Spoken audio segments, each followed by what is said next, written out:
You found it, didn't you? The nurse said quietly. And you still brought it here. Olivia didn't answer right away. She just set the envelope on the counter and pushed it forward with 2 fingers, like she was afraid if she held it any longer, she might change her mind. Please make sure he gets what belongs to him. Then she walked back out into the rain. 19 years old, no coat, no money, nowhere to go. 18,000 she had just given away. Before we go any further, if this story moves you, please subscribe to our channel and drop a comment telling us what city you're watching from to see how far this story travels. The diner had been closed for 3 years. Bennett knew every inch of it, every crack in the vinyl booth cushions, every water stain on the ceiling tiles, every place where the floor groaned if you stepped wrong at night. She'd been sleeping in the back. She had been sleeping in the back storeroom for 6 weeks, tucked behind a broken shelf unit and a stack of industrial-sized tomato cans that had never been thrown out. She kept a battery-powered lantern she'd found in a dumpster behind the hardware store on Route 11. And she rationed the batteries the way other people ration money, because for Olivia, light was money. Light was the difference between reading the bus schedule she'd found and sleeping through the one morning transfer that might get her somewhere warmer before winter finished arriving. She was 19 years old, and she had learned that survival was mostly about arithmetic. Granola bars in her bag. 1 could go tonight, 1 tomorrow morning.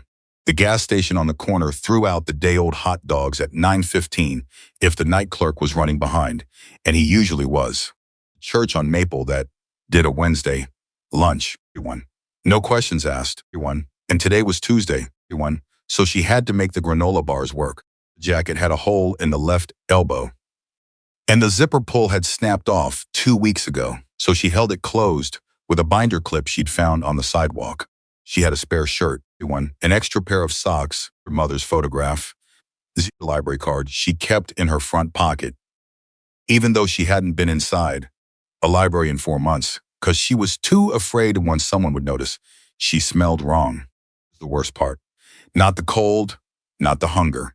The constant fear that someone would look at her and immediately know, and then she would have to watch their face go through the whole performance, pity first, then discomfort, then the careful stepping away.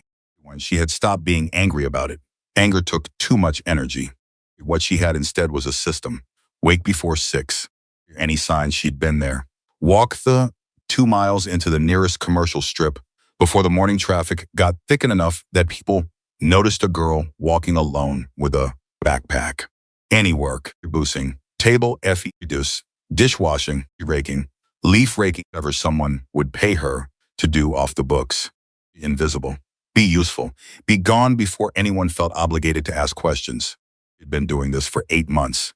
She had been doing this for 8 months since the last of her foster placements had collapsed in the particular ugly way that placements collapsed, not with a dramatic confrontation, with a quiet administrative decision and a social worker who was genuinely sorry, but had 17 other cases and couldn't make the numbers work. Olivia had understood. She had even said so. She'd said, it's okay, understand. Zonderson, and she'd meant it. It was maybe the saddest part. He had come looking for her. After that, she had been certain for the first 2 weeks that someone would. The 3rd week, she had understood that certainty was a luxury she couldn't afford either. The motel was 3/10 of a mile from the diner, which Olivia knew because she had paced it once, counting steps the way she cataloged distances between all the places that mattered in her small geography. The motel was called the Ridgeline Rest, and it had 14 rooms arranged in an L shape around a cracked asphalt lot. It's the kind of motel that mostly survived on the trade from long-haul truckers and traveling salespeople, the kind of people who needed a bed and a shower and no conversation, who paid cash when they could and left before checkout technically required. Walsh had owned it for 11 years. Olivia had worked for him exactly twice, once washing lessons when his regular laundry service had canceled last minute, once clearing rooms on a Saturday when he was short-staffed. Paid her cash both times, less than he said he would. And both times she had accepted it without argument because was in no position to argue, and he knew it. He had the particular instinct of a certain kind of man who could identify powerlessness the way a dog identifies fear immediately, accurately, and with an awareness of exactly what it meant for him. He had called her again 2 days ago. More rooms needed turning over. Had said yes. She was in the middle of her third room of the afternoon, stripping the sheets from the second bed, the TV on low in the corner, because Gregory let the cleaning staff keep it on, and it was the closest thing to company she got during working hours when the motorcycles came in. Before she saw them. She heard them before she saw them. The sound built from the edge of audibility to something physical. A vibration in the floor tiles and the window glass, and somewhere behind her sternum.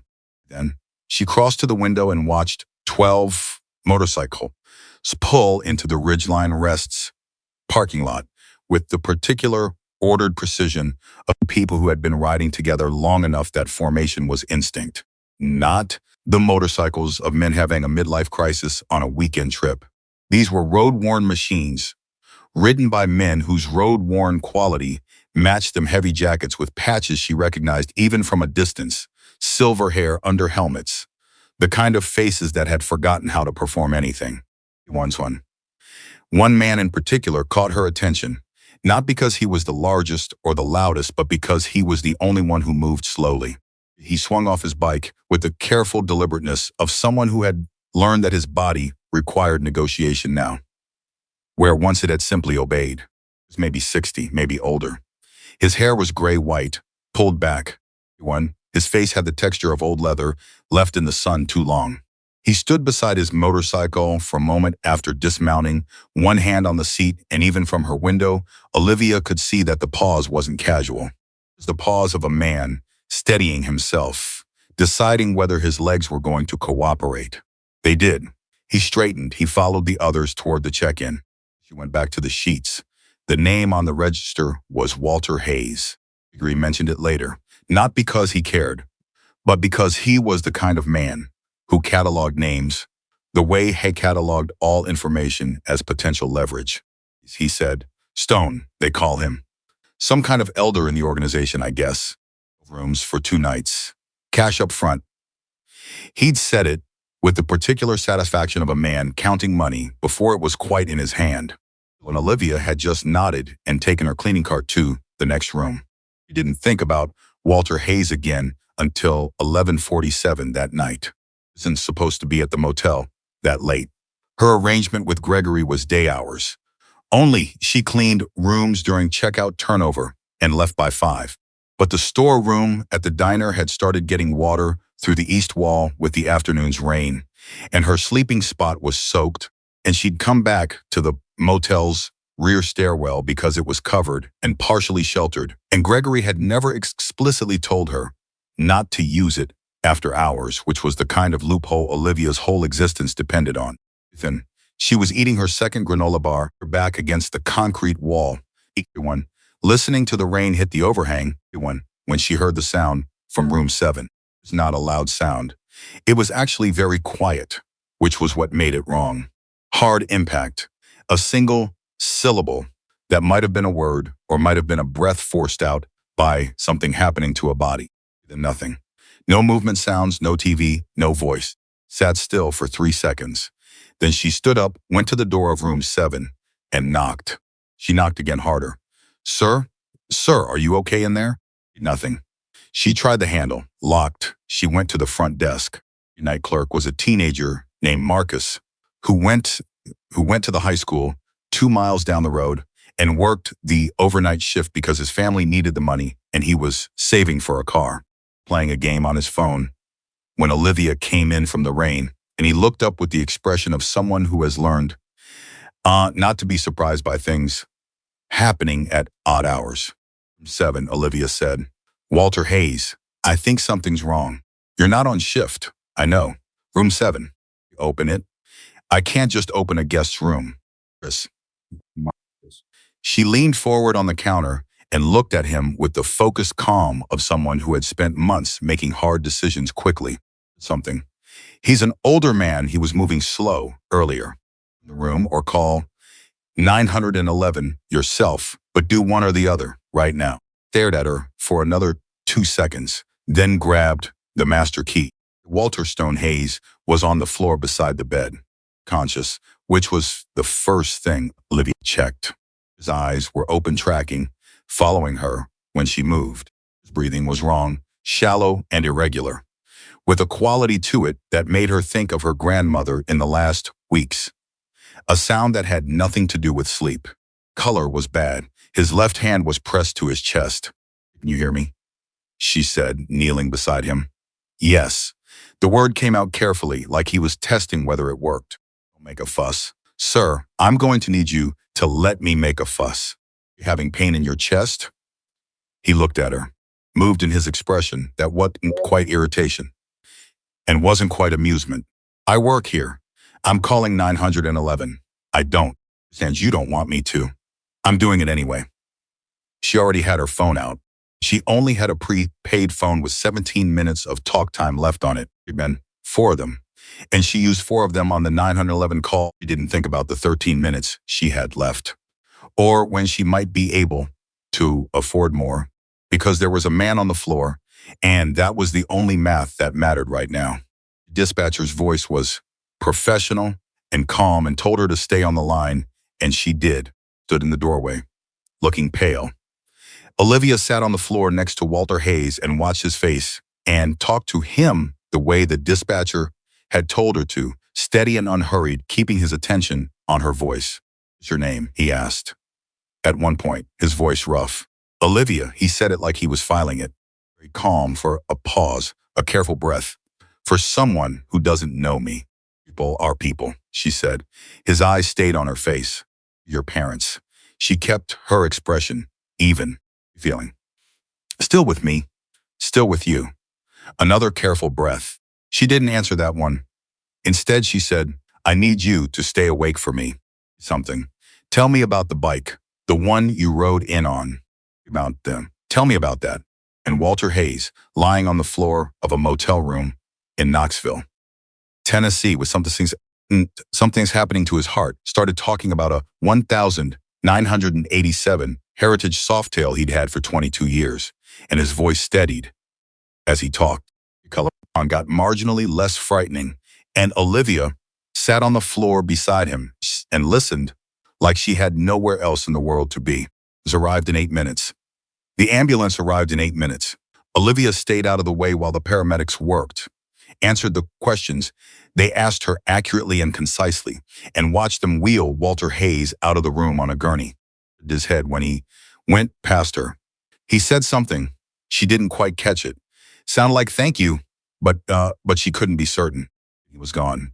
Then, sans. Marcus looked at her with an expression she couldn't quite name. "Did you know?" he said. "I heard something, but you were outside." "I heard something," she said again.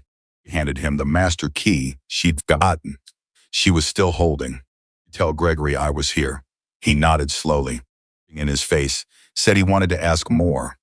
He didn't ask. He went back to the stairwell, pulled her knees to her chest, and listened to the rain, and waited for her heartbeat to return to normal. Walsh arrived at the motel at 6:40 the next morning, earlier than usual, which was the first sign that the previous night had already reached him.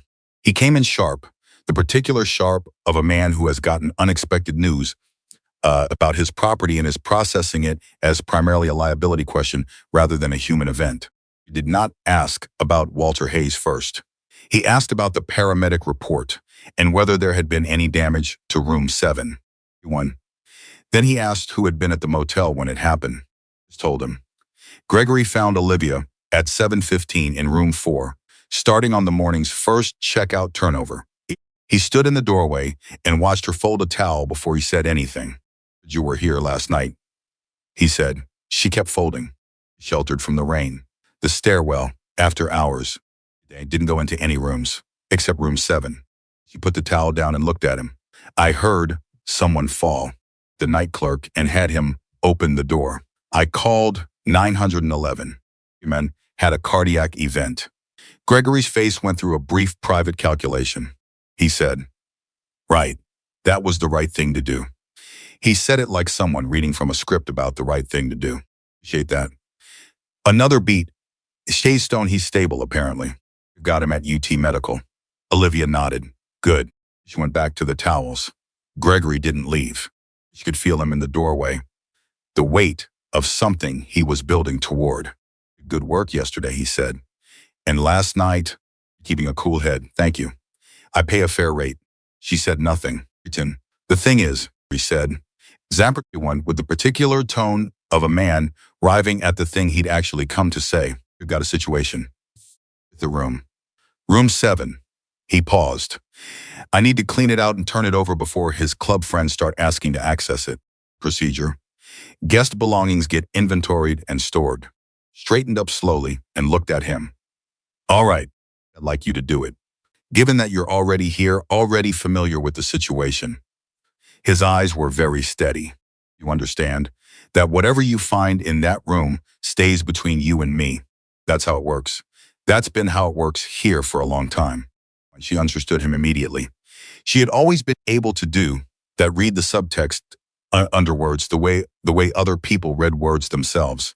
He wasn't talking about standard checkout procedure. He was telling her that if she found anything in that room, it became his. And I understand, she said. Then he nodded, looking satisfied. And she watched him walk away and thought, understand. Son, I didn't agree. Room 7 had the particular quality of a space recently vacated in the direction of emergency, the bed disturbed. Items knocked sideways on the nightstand, the lamp cord slightly displaced from where the paramedics had moved around it. He worked methodically, the way she worked everything, moving through the room in sections. She found the envelope under the mattress, not hidden elaborately, not taped to the box spring or sealed inside a pillowcase, just slid between the mattress and the box spring. People hide things when they don't have a better option available, and they need to sleep somewhere, and they trust to the general invisibility of the hidden thing more than to any particular sophistication of its concealment. Was a standard white business envelope, not sealed, the flap just folded over. She could feel the weight of it before she opened it. She counted it twice, because the first count seemed wrong. $18,000. She stood in the middle of room 7, holding $18,000, and her mind went, briefly, completely quiet. The second thing that happened after the silence was the arithmetic. Not the moral arithmetic, the literal kind. An apartment in the lower end of Knoxville's market was around $600 a month. $18,000 was 2.5 years of rent, less. Gone once, which was enough time to get a real job, a documented one, U2 situation, with a real address she could put on an application. Enough to eat for 2.5 years without rationing granola bars. Enough to buy a coat with a working zipper. The third thing that happened was that she thought about the man on the floor, the way he'd talked about the motorcycle to keep himself calm. The way he'd tracked her face with his eyes, because her face was the only stable thing in his immediate experience. She stood in the middle of room 7 for approximately 4 minutes. Then she folded the envelope flap closed, put it in the inside pocket of her jacket, and finished cleaning the room. She was loading the cleaning cart in the hallway when Gregory reappeared. But first, he had the look of a man who had been waiting, not impatiently, but with the particular position quality of someone who has placed himself strategically. 7 clear? He said. Clear, she said. He watched her face. The question landed with precision, and she recognized its precision. He'd asked it exactly that way, because there was no graceful lie available for no if the answer was yes, and he wanted to see if she would try. He looked at him directly. The patient's belongings are in the bag. Wallet, phone, keys, a couple of personal items. Put them in the lost and found bag, the way the checklist says. Gregory's eyes moved to the cart, then back to her. That's what was there. A silence. He was very still. She had the distinct sense of a man running probability calculations, weighing whether she was lying against what he knew about people who were in her position, which was that people in her position generally didn't lie, because they couldn't afford the consequences of being caught. He was wrong about that, but she understood why he thought it. He said finally, I'll take the lost and found bag. Bring it to the front when I'm done with the cart. Another beat. Then he nodded and walked away. Pushed the cart to the supply room, locked it in, and went to find Marcus. He was alone at the desk, eating a granola bar from the vending machine. He looked up when she came in. I need to ask you something, she said quietly. And he nodded. The man from last night's stone, do you know which hospital they took him to? UT Medical Center. I heard the paramedics call it in. She paused. If Gregory asks you what we talked about, tell him I asked if there was any more work this week. He looked at her for a long moment. He was 17, and he was not stupid, and something in his face said he had understood more than she had said. He said, Gregory caught her before she reached the exit. He'd been watching. She realized had stationed himself somewhere he could see the door from. He came up behind her. He came up behind her with a particular quality of someone who has allowed another person to make their decisions and is now prepared to respond to it. He said.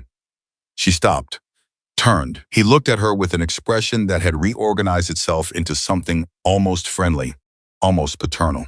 I want to talk to you for a minute, he said. Not as an employer, just as someone who's seen a lot of life. Touché. She said nothing. She'd learned that nothing was usually the right answer with men who preface things by explaining they were speaking to you as something other than what they were. In a hard situation, he said. No permanent address. Family.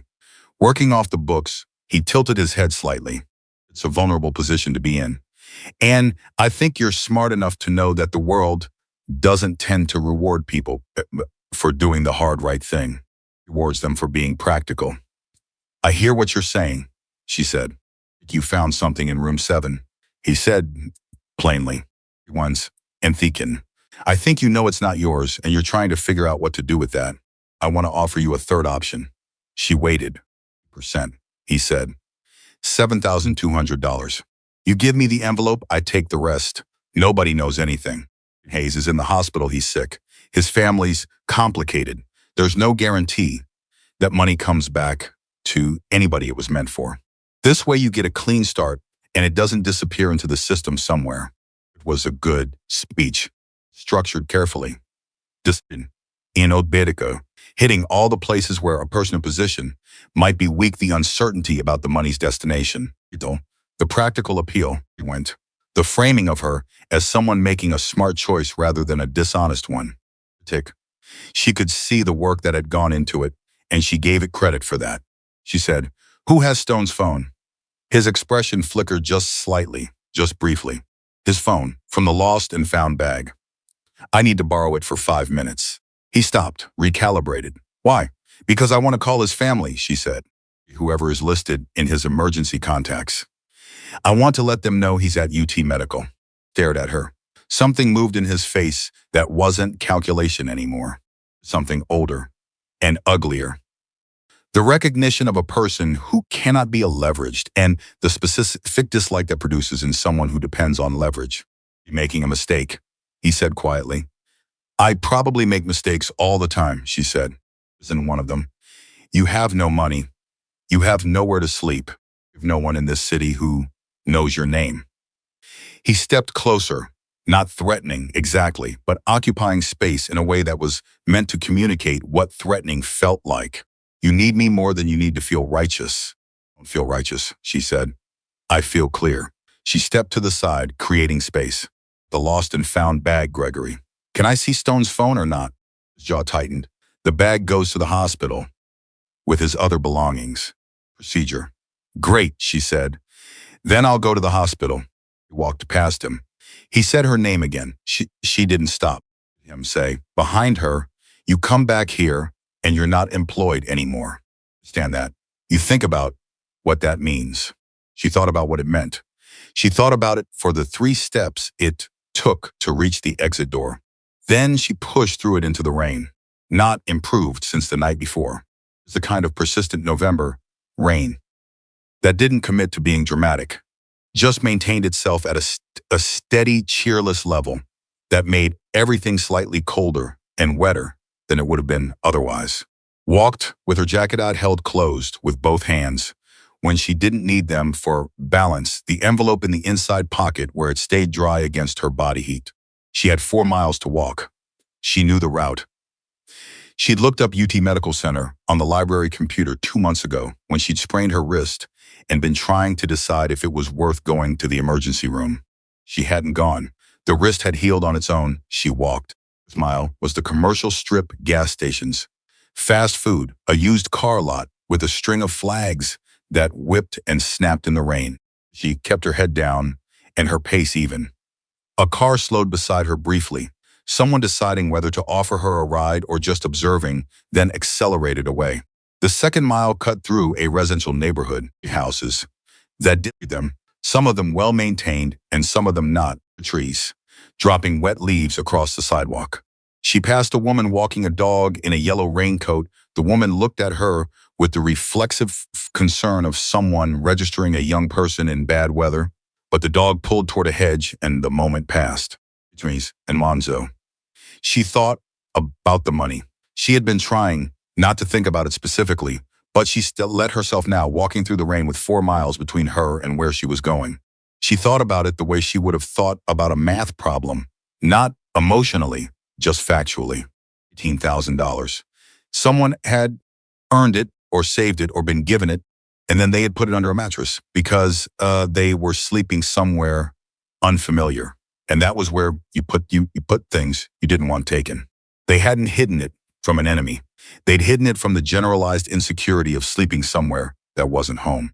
He understood that impulse at a level that most people didn't get to understand. When the money wasn't hers, that was the fact. She hadn't earned it, been given it. She had found it by accident while doing work she was paid to do. And the fact that she needed it more than almost anyone else she could imagine didn't alter its ownership. She knew Gregory would say that was naive. He would say that the world didn't operate on deserving and ownership. It operated on possession and power. And she had the possession, and he was pointing out that power could be realigned. Efficacy. The thing she hadn't told Gregory hadn't told anyone, because she didn't tend to say out loud the things that mattered most to her, was that she had spent 8 months being the person that the world could do anything to. Family. Address. No discipline. No phone with minutes. Then no one who would come looking. Been invisible and movable and exploitable, and the world had treated her accordingly, and she had survived it. Survival at the cost of becoming Gregory Walsh was not survival. Just a different kind of disappearing. She knew who she was when nobody was watching. It was going to stay that way. She was on the 3rd mile crossing a bridge over a narrow creek, running fast and brown with the rain when she heard the motorcycle coming up behind her, slowing. She tensed without turning her system, for assessing threat was well developed and fast. And she ran the calculation automatically. Deck. Single bike, slowing but not stopped, date, and public enough to be relatively low risk. She kept walking. The motorcycle paced her for 10 seconds. Then the rider said, "Hey." She turned. He was maybe 28, with a row-cut face and a jacket whose patches she recognized from the previous night's convoy. He was looking at her with an expression that was working very hard to be neutral. "The girl from the motel," he said. "Marcus told me you'd be walking." She stopped. "Marcus told you?" "Marcus told Carver." "Carver told me." "Danny." He said it without ceremony, like it explained something. "Stone's asking about you." "Stone is awake?" "Has been since this morning. Let the nurses do much until he knows what happened to the girl who stayed with him." A pause. "You going to the hospital?" "Yes." "Then get on." Soaked. She looked at him. He looked back at her. He had the quality of someone who was trying to behave correctly and was slightly uncertain about what correctly looked like in this specific situation. "Fine walking," she said. "You're 3.5 miles out in the rain carrying a backpack," Danny said. Would look. "Just get on, please," he's asking. She considered it for 3 seconds. The envelope pressed against her ribs. "Something for him," she said. "Something I found in the room." Danny's expression didn't change. "Okay? I'm telling you because I don't want there to be confusion about why I'm going," he said again in the same tone. He was, she thought, Someone who had learned to deal with complicated situations by saying simple things and waiting. She got on the motorcycle. The ride to UT Medical was 8 minutes. None of them said anything. The rain came at them sideways, and she held the envelope against her body with one hand and held the grab bar with the other and thought about absolutely nothing for the length of those 8 minutes, which was the closest thing to peace she had felt in a while. Hospital had the specific sensory quality of all hospitals, the coolness and the particular chemicals smell that wasn't quite clean and wasn't quite anything else, the sound of overhead pages, the quality of waiting. Danny brought her to the third floor without consulting anyone at the desk, which told her he had been there for a while and had established his relationship with the geography. He stopped outside room 318. He's been asking since he woke up, Danny said quietly, about himself, about who found him. Why, she said. Danny looked at her like the question surprised him slightly. Because someone found him and got help and stayed, he said. She stood outside the room. The envelope was in her hand. She had taken it out of her jacket during the elevator ride, the way you prepared yourself before doing something difficult. Then she pushed the door open. Walter Hayes was awake, propped up, as in monitored, attached to things, and visibly reduced by all of it in the specific way that strong people are reduced by medical apparatus not defeated, rerouted into unfamiliar dependency. He looked worse than he had on the floor of the motel room, and also somehow better because he was in a bed instead of a floor, and someone was monitoring the thing his heart was doing. He looked at her when she came in. Olivia, he said. He was surprised he remembered. She didn't say so. She walked to the side of the bed and put the envelope on the blanket beside his hand. In your room, she said, under the mattress. I wanted to make sure you got it back. Walter Hayes looked at the envelope. He looked at her hand, putting it down. He looked at her face. Then he picked it up and looked inside it and put it back down. It was quiet for a long time. You walked here, he said. You got a ride eventually. From whom? Danny. Something moved in his expression. Agree Walsh see you leave with this? She paused. He didn't see me leave with anything. But he knew about the money. It wasn't quite a question. She looked at him, at the steadiness of his gaze, and understood that he was considerably more alert than his position might suggest. 40% to keep quiet, she said. I said no. Walter Hayes looked at her for a long, still moment. How old are you? He said.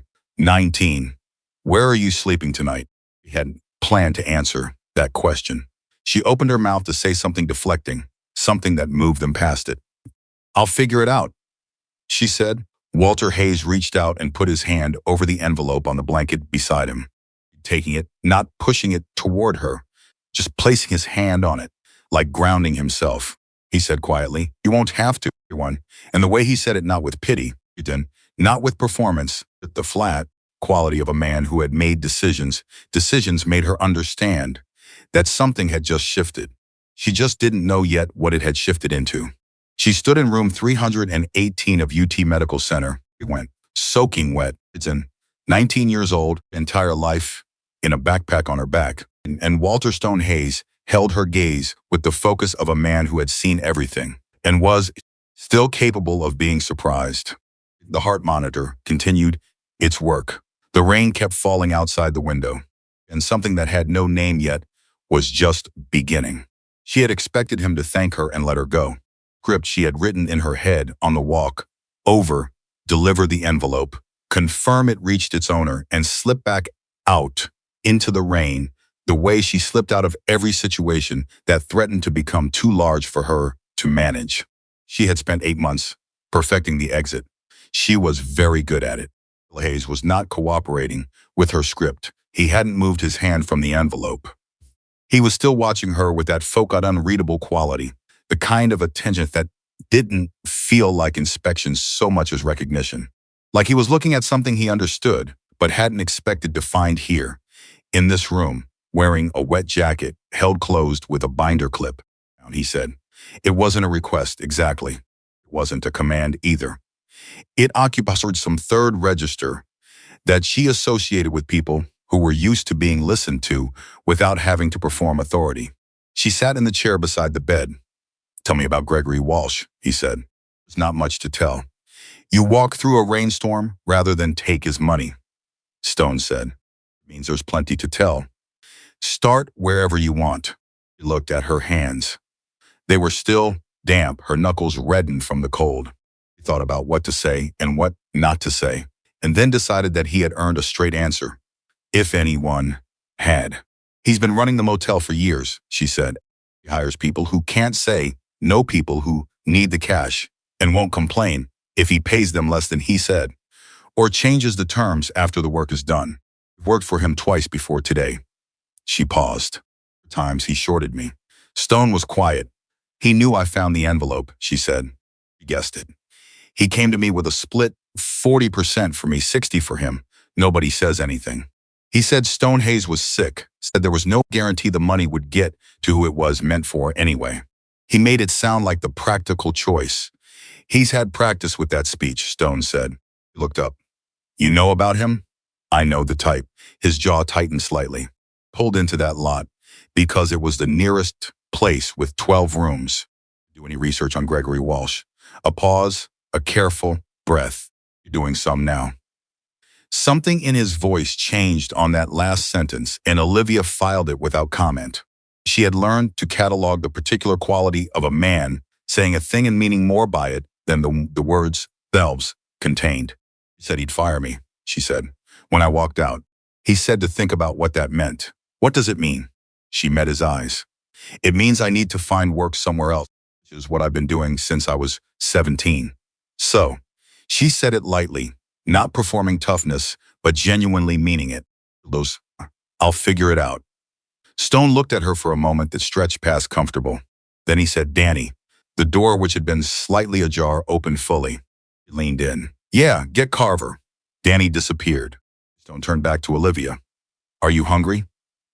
The question landed in an unguarded moment, and her face did something involuntary.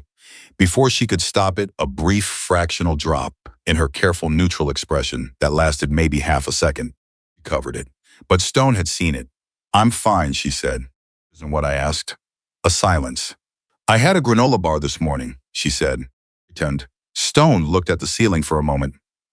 Then he looked back at her, and his expression had changed in a way she couldn't fully name, something harder and quieter underneath the previous steadiness. He said, "Here's what's going to happen right now.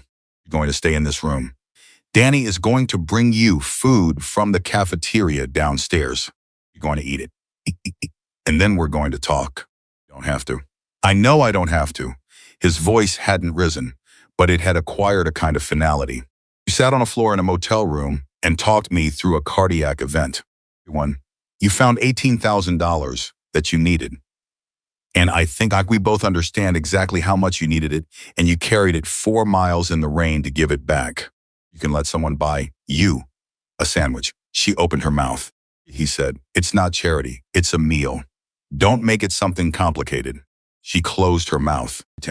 The food arrived 20 minutes later, not just a sandwich, but a real cafeteria tray. The kind of institutional plenty that she had stopped being able to afford.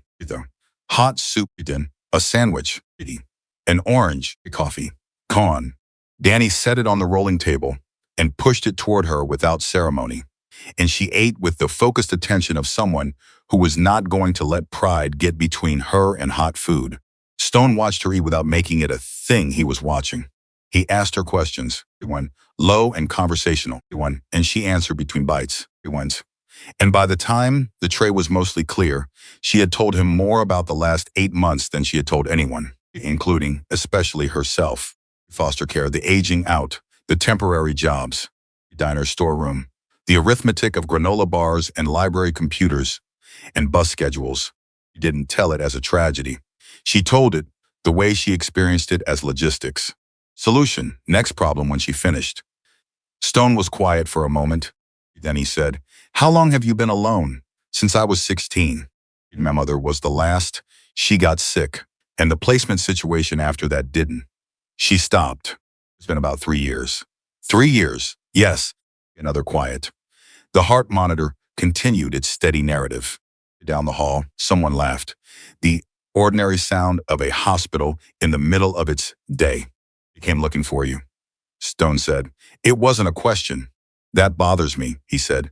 You don't have to be bothered on my behalf. You're not doing it on your behalf, he said. I'm doing it on the behalf of what it says about the world that a 19-year-old girl sleeps behind a diner and nobody comes looking. He paused. It's a problem with the world. She looked at her hands again. It was warm. The coffee was warm in a paper cup, and she held it with both hands, and she could feel the warmth all the way through. It's going to happen with Gregory Walsh, she said. Stone's expression moved. Why? Because there are other people he's doing this to. Just me. She looked up. There was a woman last month. I talked to her once. She was washing rooms. She had 2 kids at home, and he was paying her in cash and then cutting the amount and telling her the work wasn't good enough. She needed the job more than she needed to argue. So she took it. A pause. Others. I've seen it. Stone was watching her very carefully now. Telling me this because you want me to do something about it, he said. Telling you this because you asked what you could be bothered about, she said. It's worth being bothered about. The room was quiet. Stone said, yeah, it is. The man named Carver arrived 40 minutes later. It was not what Olivia had expected, though she realized she hadn't formed a specific expectation. Large in the way that suggested former physical labor rather than deliberate cultivation, with face that was not unkind but was very much accustomed to making assessments quickly. He looked at Olivia the way she imagined. Someone looked at a piece of equipment they were evaluating for a specific purpose, not dismissively, but precisely. Stone, he said, by way of greeting, everyone, pulling a chair to the other side of the bed. This is Olivia. Carver looked at her. You're the one who found him. The one who called 911, she said. Finding him was accidental.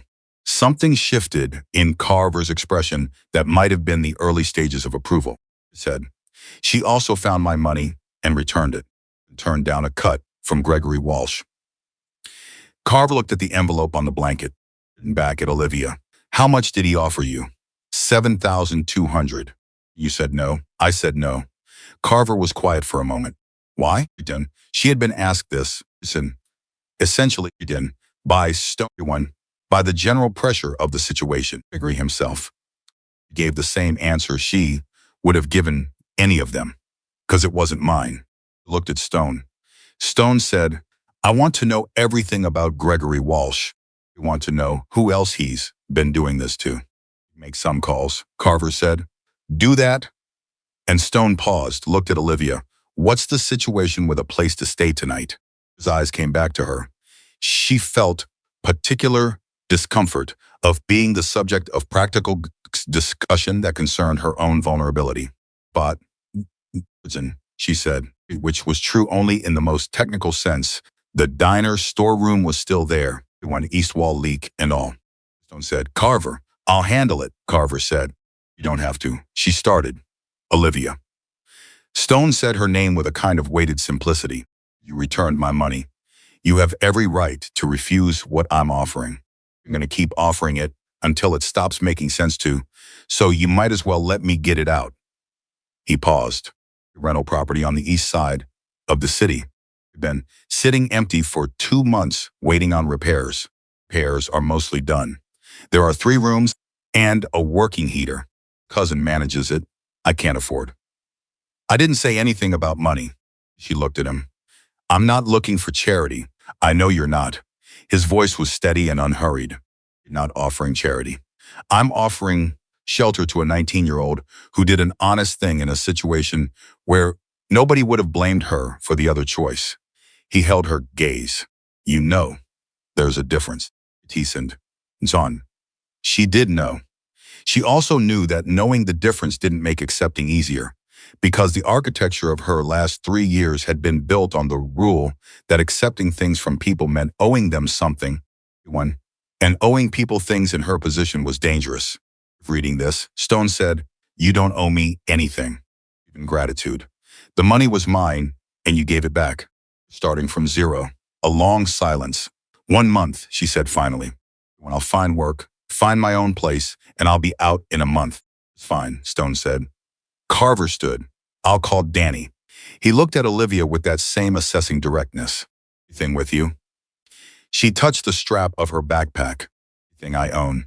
Something moved in Carver's face, not pity. She was grateful to recognize. Something closer to respect, and she thought that was a different thing entirely. Lee left. The door swung partly closed behind him. Stone said, the 18,000. Then she looked at him. I want you to know what it was, he said. That it changes anything you did. But I want you to know. He looked at the envelope. For a kid. A young woman, actually. 22. Bins. And went still. She's been in some trouble. The kind of trouble you get into when nobody was watching you carefully enough when you were younger, and she's trying to get clear of it. Bringing her money to start over somewhere new where the situation didn't follow her. A beat. She's not my daughter. Just someone who needed the kind of help I was in a position to give. Olivia said nothing for a moment. Then she said, is she okay? Stone almost smiled. It was a small movement, quickly contained, but she saw it. Made a phone call this morning. She knows the money is safe. He looked at her, partly because of you. She looked out the window, eased to something more intermittent, coming in gusts rather than steady sheets. How long has this been happening? She said. Gregory Walsh and the workers. We'll find out. He's good at finding out. Stone shifted in the bed, settling himself more upright. What you said about the woman with the 2 kids. Remember anything specific? Name? Details? Her name was Karen, I think. Or Karen.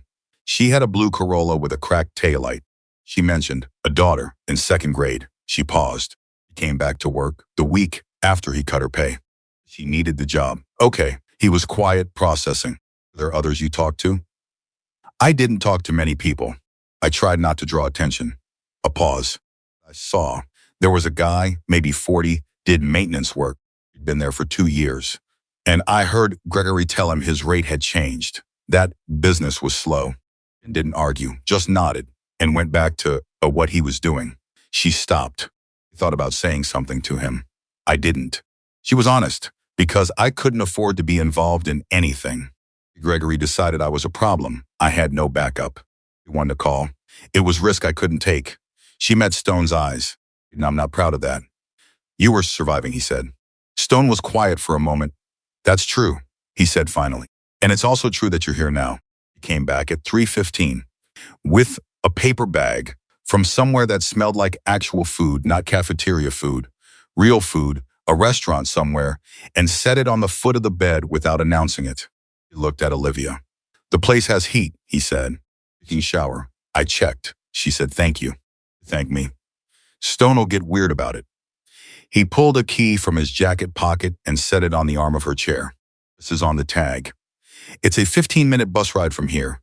Or I can. Take the bus, she said. He nodded.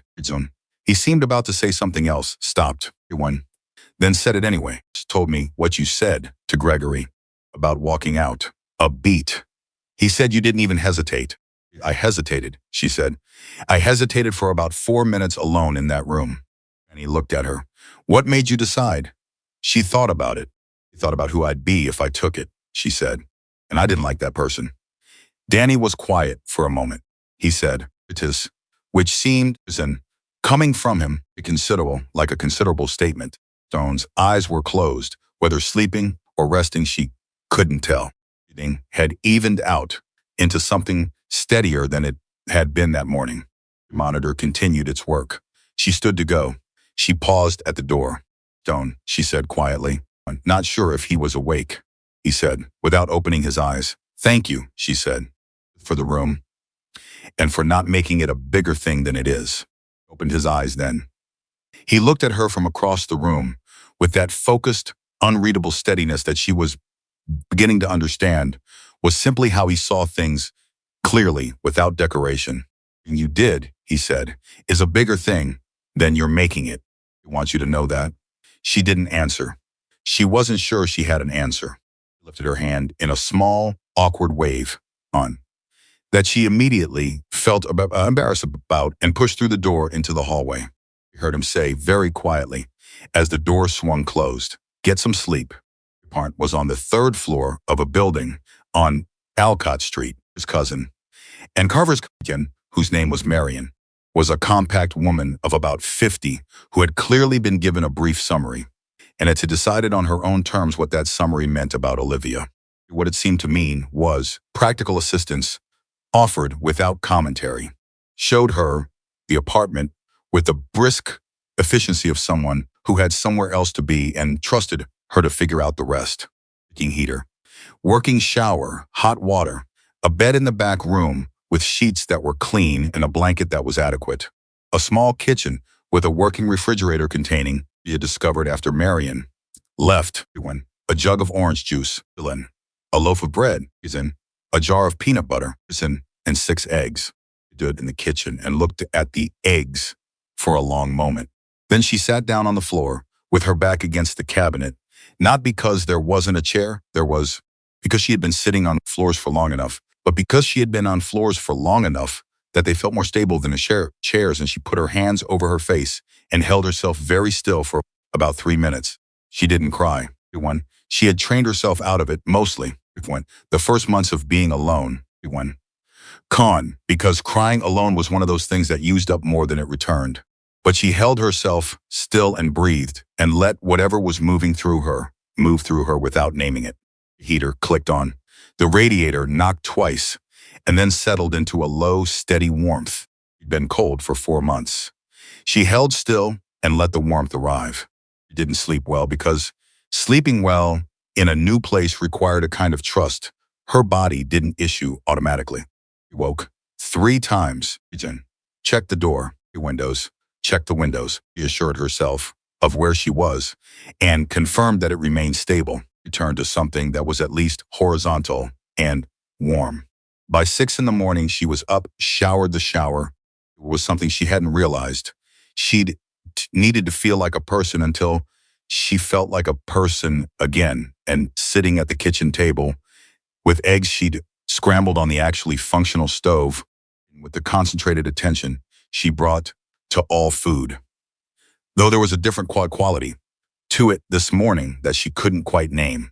She was thinking about Gregory Walsh, not about what he'd done to her specifically. What he'd said, "You have no money. You have no one in this city who knows your name." But the way he'd said it, with the confidence a man who had used that particular argument many times and found it consistently effective. About the maintenance worker who'd nodded when his rate changed and gone back to work. Karen with the blue Corolla, and the daughter in 2nd grade, and the jobs she needed too much to risk losing. Thinking about Stone, asking, "Can you remember anything specific?" She had a library card and access to a computer. She had time. She started making a list. Not names, she didn't know most of their names. Details. The blue Corolla. The man who did maintenance, the approximate timing of when she'd seen Gregory change his rate. The woman who'd come back in for a 3rd week, even after the incident Olivia had witnessed, which meant she was still there. Still working, still needing, by hand in the margin of the bus schedule she'd been carrying for 3 months. Because it was the only paper she had. He wrote, small and careful and specific, the way she'd been trained, by necessity, to hold on to details that others would throw away. When she had filled both margins, she turned it over and kept going on the back. She was back at the hospital by 9:30. And was not alone this time. 2 men from the previous night's convoy were in the room. One she didn't know, one who she recognized as Carver, and they stopped talking when she came in. And the particular quality of the silence told her they had been discussing something that had just reached a significant point. And looked at her, and then at the folded bus schedule in her hand. "We have something," he said. "Details," she said. "From what I saw. Names where I have them. Descriptions where I don't. Timing, patterns." She set the bus schedule on the bed beside him. "I don't know if it's useful." Stone looked at the bus schedule, the small, dense handwriting covering both sides, and then at Carver. Picked it up. He read for 30 seconds, not skimming. "Reliable is this," he said, looking at her. "I saw what I saw," she said. "I can't tell you what I didn't see. But what's there, I'm sure of." Looked at Stone. Stone looked at the ceiling briefly, the way he'd done the previous day when he was processing something. His name's Walsh, Carver said to the other man. Gregory Walsh, the Ridgeline Rest. The other man said nothing, but something moved in his face. Stone said, know of him, the man said. He had a brother stay there about 2 years back. There's a situation with his property. Cash, some personal items. When Walsh said they couldn't account for it, a pause. He dropped it. Because nobody could prove anything. The room was quiet. Olivia stood in the middle of it and understood what the silence contained. It wasn't rage, exactly. It was the stillness that preceded a decision that had already been made. Stone said, Olivia. She looked at him. Thank you, he said, for coming back. Simple thing to say. He said it simply. But she heard the layer under the simplicity, the recognition that she could have taken the key and the eggs and the warm apartment and not come back, could have let the distance grow, decided that she had done enough and that the rest of it wasn't hers to carry. The list last night, she said. I couldn't sleep anyway. And almost smiled again. I believe that. What happens now, she said. Folded the bus, scheduled carefully, and put it in his jacket pocket. We make some calls, he said. And we talked to some people. Gregory Walsh. Eventually, Carver said, first to the people on this list. Something shifted in her chest. They're going to be scared, she said. If anyone comes asking, they're going to be scared. It'll cost them the jobs. That's why we're careful about how we do it, Carver said. He looked at her with that direct assessment again. You've done this before. She didn't ask what this was, exactly, or in what capacity they had done it before. Believed him, which was either trust or desperation or both. And she was self-aware enough to acknowledge she wasn't certain which. What she was certain about was this. She had said something that needed to be said, and it had been heard, and now it was in motion. She had handed the problem to people who had more power than she did to address it. She hadn't been able to say anything for months because she had no power. She had power now, or rather she had people, which was what power looked like when you didn't have it yourself. She said, you doing okay? I made eggs this morning, she said. Eggs on an actual stove. He looked at her. Something in his face was difficult to name, not quite pain, not quite pride, some that occupied the space between them. Good, he said. It's fine. She was efficient. It's Marion, he said. I wrote her a note, Olivia said, thanking her. I left it under the door of the management office. Looked at her for a moment. You write a thank you note to someone who shows you a room, he said. My mother taught me to write thank you notes, she said. Things stick. He was quiet for a moment. Then he said, tell me about your grandmother. And something about the question, simple and direct and indicating genuine interest in a person no one had asked about in a very long time, made Olivia's carefully maintained composure develop a hairline crack that she recognized immediately, and stored alongside the recognition that she was not as fully healed from everything as she worked very hard to appear. She made very strong coffee, Olivia said carefully. She believed that a person should always return what didn't belong to them. She was particular about that. Stone was quiet. She sounds like someone I would have respected, he said. Been suspicious of you, Olivia said. Honestly, she was suspicious of motorcycles. She thought they were one of the 3 most dangerous things in American life. The other 2. Unverified information and men who don't ask for directions. She did something she hadn't seen before.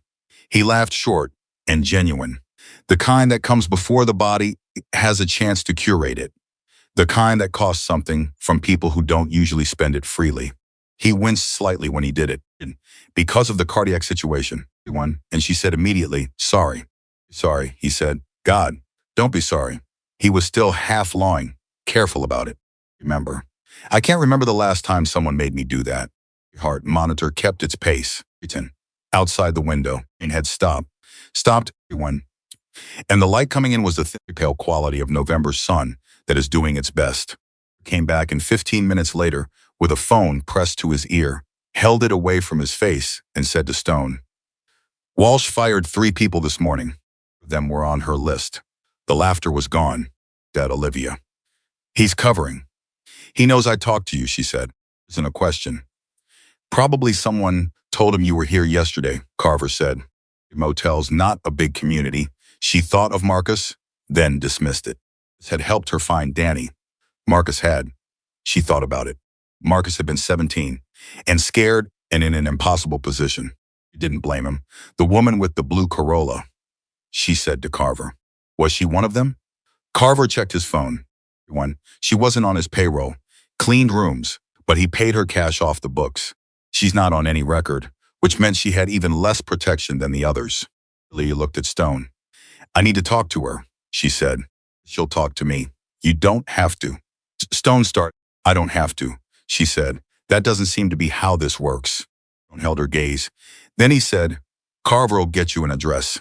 His full name was Karen Delacroix. Lived in a small house on the south side of the city with her daughter Maisie, age 7, and her mother-in-law, Dolores, had arrived to help. After Karen's husband left 18 months earlier and had stayed because she was the kind of woman who stayed. Stood outside the house for 3 minutes before knocking, the way she'd stood outside the hospital room the day before. And she thought, I'm 19, sleep behind a diner. I have no idea what I'm doing. And then she knocked. Karen answered the door with the expression of a woman who had been expecting bad news for so long no face that her face had arranged itself into a posture of preemptive bracing. She was 34, dark-haired, tired, in a way that wasn't just about today, but about the accumulated weight of a string of days that had each required more than she had to give. She looked at Olivia. I remember you, she said, from the motel. You cleaned rooms. Yes, I'm Olivia. I know who you are, Karen said. Carefully, Gregory called this morning. He said, she stopped. He said if anyone came asking me questions, I should know that I was never formally employed there. If there was any investigation or anything like that, it wouldn't be in my interest to be involved. Olivia said, he's right that you were never formally employed. He's wrong about what that means. She paused. Can I come in? Looked at her for a long moment. Then she stepped back from the door and sighed. Maisie was at the kitchen table with a worksheet, and Dolores was at the counter slicing bread. Both of them looked at Olivia with the particular calibrated assessment of people who had developed good threat evaluation skills by necessity. This was some people who are looking into Gregory Walsh. Calm, and said, which was a compressed and somewhat charitable summary of a situation Olivia hadn't fully explained, which she decided to let stand. Shorted you, Olivia said to Karen quietly, and you came back because you needed the work. He told me the quality was below standard, Karen said, when that the first week was fine, but the second week, the rooms weren't up to his requirements. It's not why he shorted you. Karen looked at the table. Maisie had stopped writing and was listening with the tuned attention of a child who has learned to track adult conversations for information relevant to her security. You know, that's not why, Karen said. She said it quietly. You knew it when he said it. But Maisie's school is 2 blocks away and I walk her there every morning. And I needed the income. And if I pushed back, he'd find a reason to fire me outright. And then I'd have nothing, Olivia said. So I didn't push back. I know. Looked at her. So what do you want me to do now? Talk to someone? Make a statement? I'm not on any payroll. I have no documentation. I have a 7-year-old and a mother-in-law who's already stretched thin from helping us. Gregory Walsh decides I'm a problem. There are people who can make it so he can't retaliate, Olivia said. I can't promise you anything specific, but I can tell you that the people I've been talking to have more resources than Gregory Walsh does and more motivation to use them. She paused. All I'm asking is whether you're willing to have a conversation. You can say no. Maisie said from the table, Mom. Looked at her daughter. The lady walked here, Maisie said, with the clear observational accuracy of a 7-year-old. And when she doesn't have a car. Karen looked at Olivia's wet shoes and the backpack over her shoulder and the binder clip on her jacket. Olivia confirmed. I don't have a car. Something shifted in Karen's face. Its quality softened. Everyone. Not into naivety, Karen Delacroix was not a naive person, but into the recalibrated form of trust that people extend when they recognize in someone else. One, the specific kind of exhaustion that comes from doing right things in hard situations. You're done. Sit down, Karen said. The second time in 2 days, Leah sat at a table that wasn't hers, one in a house that wasn't hers, and began carefully, honestly, without promises. She couldn't keep to make the case that the thing Gregory Walsh had built his operation on, absolute certainty that no one would speak, was about to stop being true. He talked for 40 minutes. Karen listened. Dolores brought them both coffee without being asked. At the end of 40 minutes, Karen said, "All right, I'll talk to them," she sighed. A child somewhere on the block was riding a bicycle, and the sound of it came through the thin walls of the house, and Olivia thought once, something is moving. Something is moving that wasn't moving before. She didn't know yet how far it would go, but she had started it, and she was beginning to understand slowly. In the careful way she approached things that mattered, that starting things was something she was better at than she had known. Delacroix made one phone call that night. She called a woman named Sheila Tran, who had worked the Ridgeline Rest's breakfast service for 14 months. Before Gregory Walsh had told her, on a Tuesday morning in August, her hours were being reduced due to seasonal slowdown. The slowdown was a fiction. Sheila knew it was a fiction because she had been at the motel long enough to understand its rhythms, and August was not slow. August was the opposite of slow. But Gregory had said it with the confidence of a man who knew she had nowhere to dispute it. Fick. And Sheila had taken the reduced hours and said nothing because she was 41 years old and supporting a mother with a dialysis schedule and a car with 93,000 miles on it that needed new tires. Sheila called a man named Robert Gaines, who had done maintenance at the motel for 2 years and 4 months, and whose rate Gregory had adjusted downward twice, both times with a different explanation that had the quality of something prepared in advance. Gaines said he knew 3 other people. By the time Olivia woke up the next morning in the apartment on Alcott Street, there were 7 names on Carver's phone that hadn't been there the night before. At noon, there were 11. Each name came attached to a story, and each story had the same structural bones, the initial fair residual. Erosion, the explanation that felt wrong but couldn't be proved. The decision to stay silent because the cost of speaking was higher than the cost of being cheated. Walsh had built something careful and self-sustaining, the kind of operation that survived precisely because each individual wrong was too small to justify the risk of fighting it. He had not accounted for was a 19-year-old girl who had nothing left to lose in a bus schedule with notes in the margins.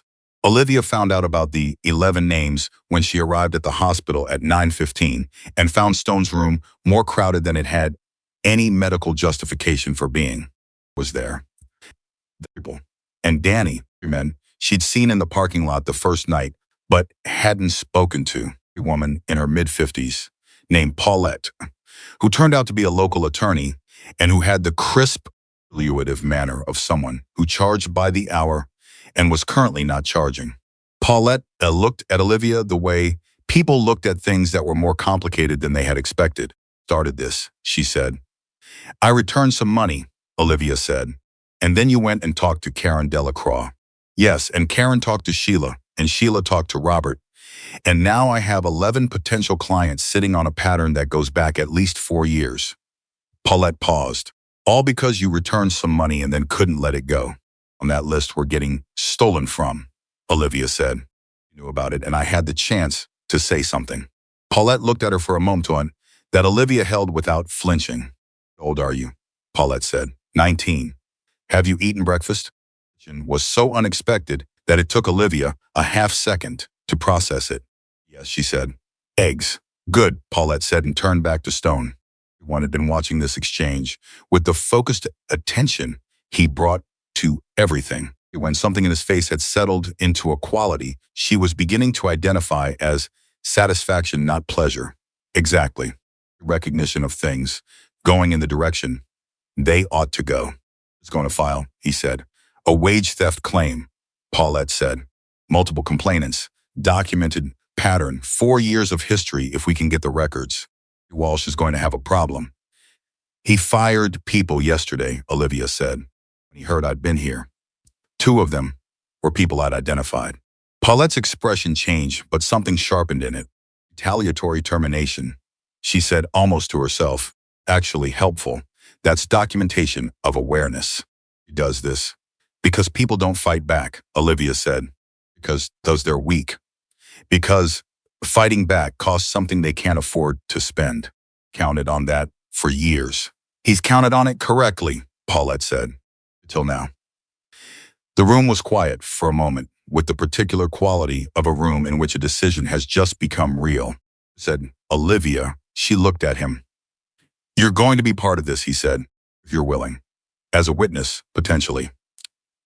Paulette will need your account of the conversation he had with you about the envelope. She had thought about this on the bus ride over. The specific arithmetic of it, stepping into a legal situation as a homeless 19-year-old with no documented address and a work history that was entirely off the books. The ways Gregory Walsh could complicate that. The ways his attorney, and he would have one, she had no doubt about, that could use her circumstances against her credibility. She thought about it. For most of the bus ride. He'll go after my situation, she said to Paulette. My housing, the fact that I was sleeping at the motel after hours. Say, I was trespassing. And that everything I'm claiming happened in a context I have no right to have been in, Paulette said. He'll say, I'm the one who took the money originally, and that returning it was a cover story. You might. Can you work with that? Paulette looked at her steadily. With worse, she said. The question is whether you can. Olivia thought about the maintenance worker who had nodded and gone back to work. She thought about Karen's face at the door, braced for news she'd already decided was bad. She thought about Sheila Tran and the dialysis schedule and the tires with 93,000 miles. She said, Gregory Walsh found out about the attorney on a Thursday.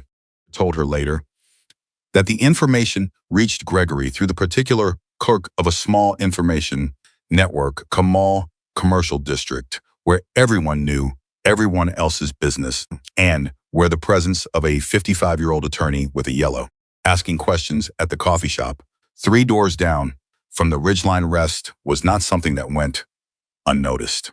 His first move was to call Marcus.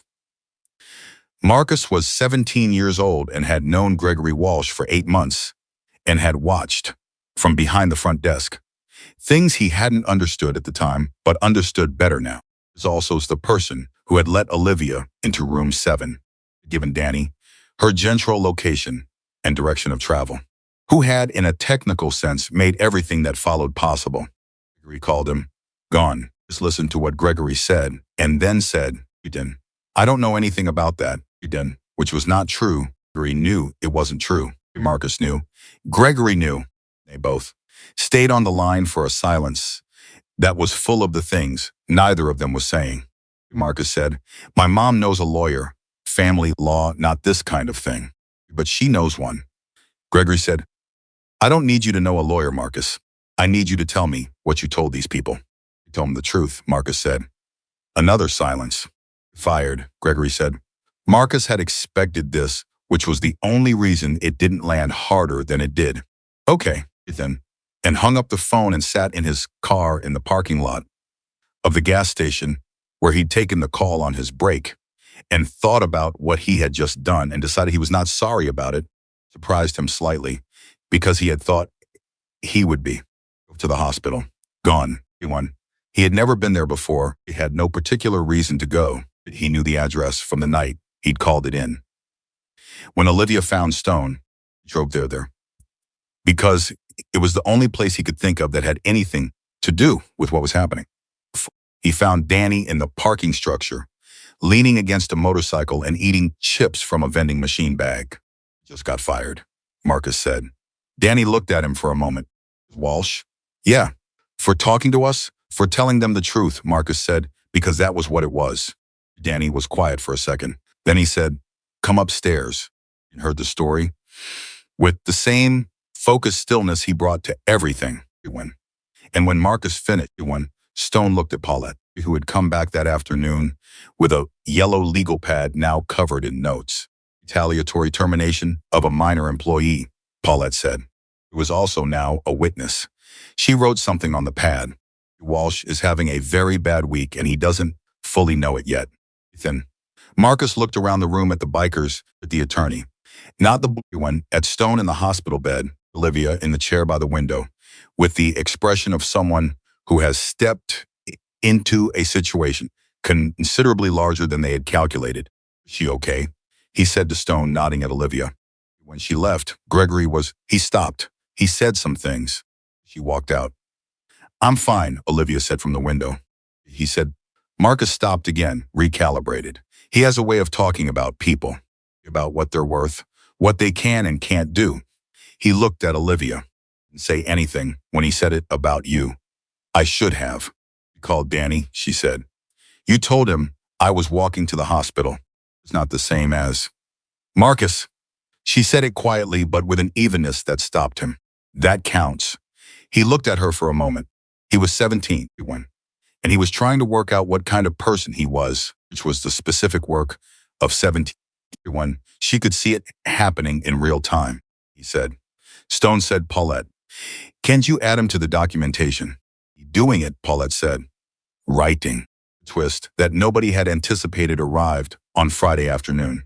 Came in with the particular contained quality of a man holding information that was about to change the shape of everything, and he waited until the room was down to just Stone, Olivia, and Danny before he sat down and put his phone on the bed between them. Walsh has a partner, he said. Stone looked at him. Partner, Carver said. The Ridgeline Rest is owned on paper by Walsh, but there's a second name on the original incorporation documents, who put up 40% of the capital when Walsh bought the property 11 years ago and has been taking 40% of the net since. He paused. Is Leonard Poole. The name meant nothing to Olivia. It meant something to Stone. She could see it in the slight shift of his jaw. The way his eyes moved to a fixed middle point and stayed there for a half second. Poole, Stone said. You know him, Carver said. It wasn't a question. I know of him, Stone said. He runs a property management company on the north side. 4 or 5 commercial properties, couple of rental buildings. He's been in front of the city council twice in the last 3 years. Zoning variances, both times pushed through, without much resistance. He paused. His relationships. What kind of relationships? Olivia said. Stone looked at her. The kind that make things go away, he said. Silence. He's been silent for a reason, Carver said. Walsh is the face of the operation. Poole stays invisible.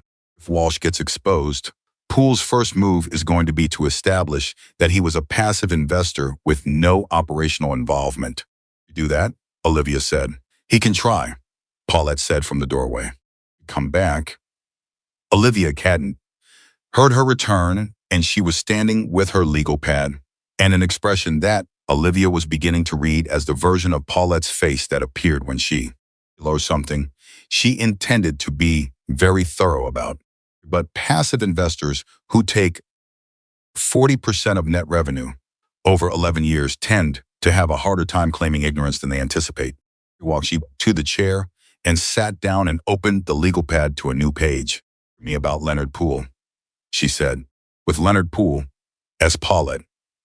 Laid it out over the next 2 hours was that he was the kind of man who insulated himself with enough layers of procedural distance that direct accountability was difficult to establish, and ran the motel. Walsh hired and paid the workers. Walsh set the rates. Poole sat in a property management office on the north side and received quarterly statements. Workers' legal claims were against Walsh directly. Benson.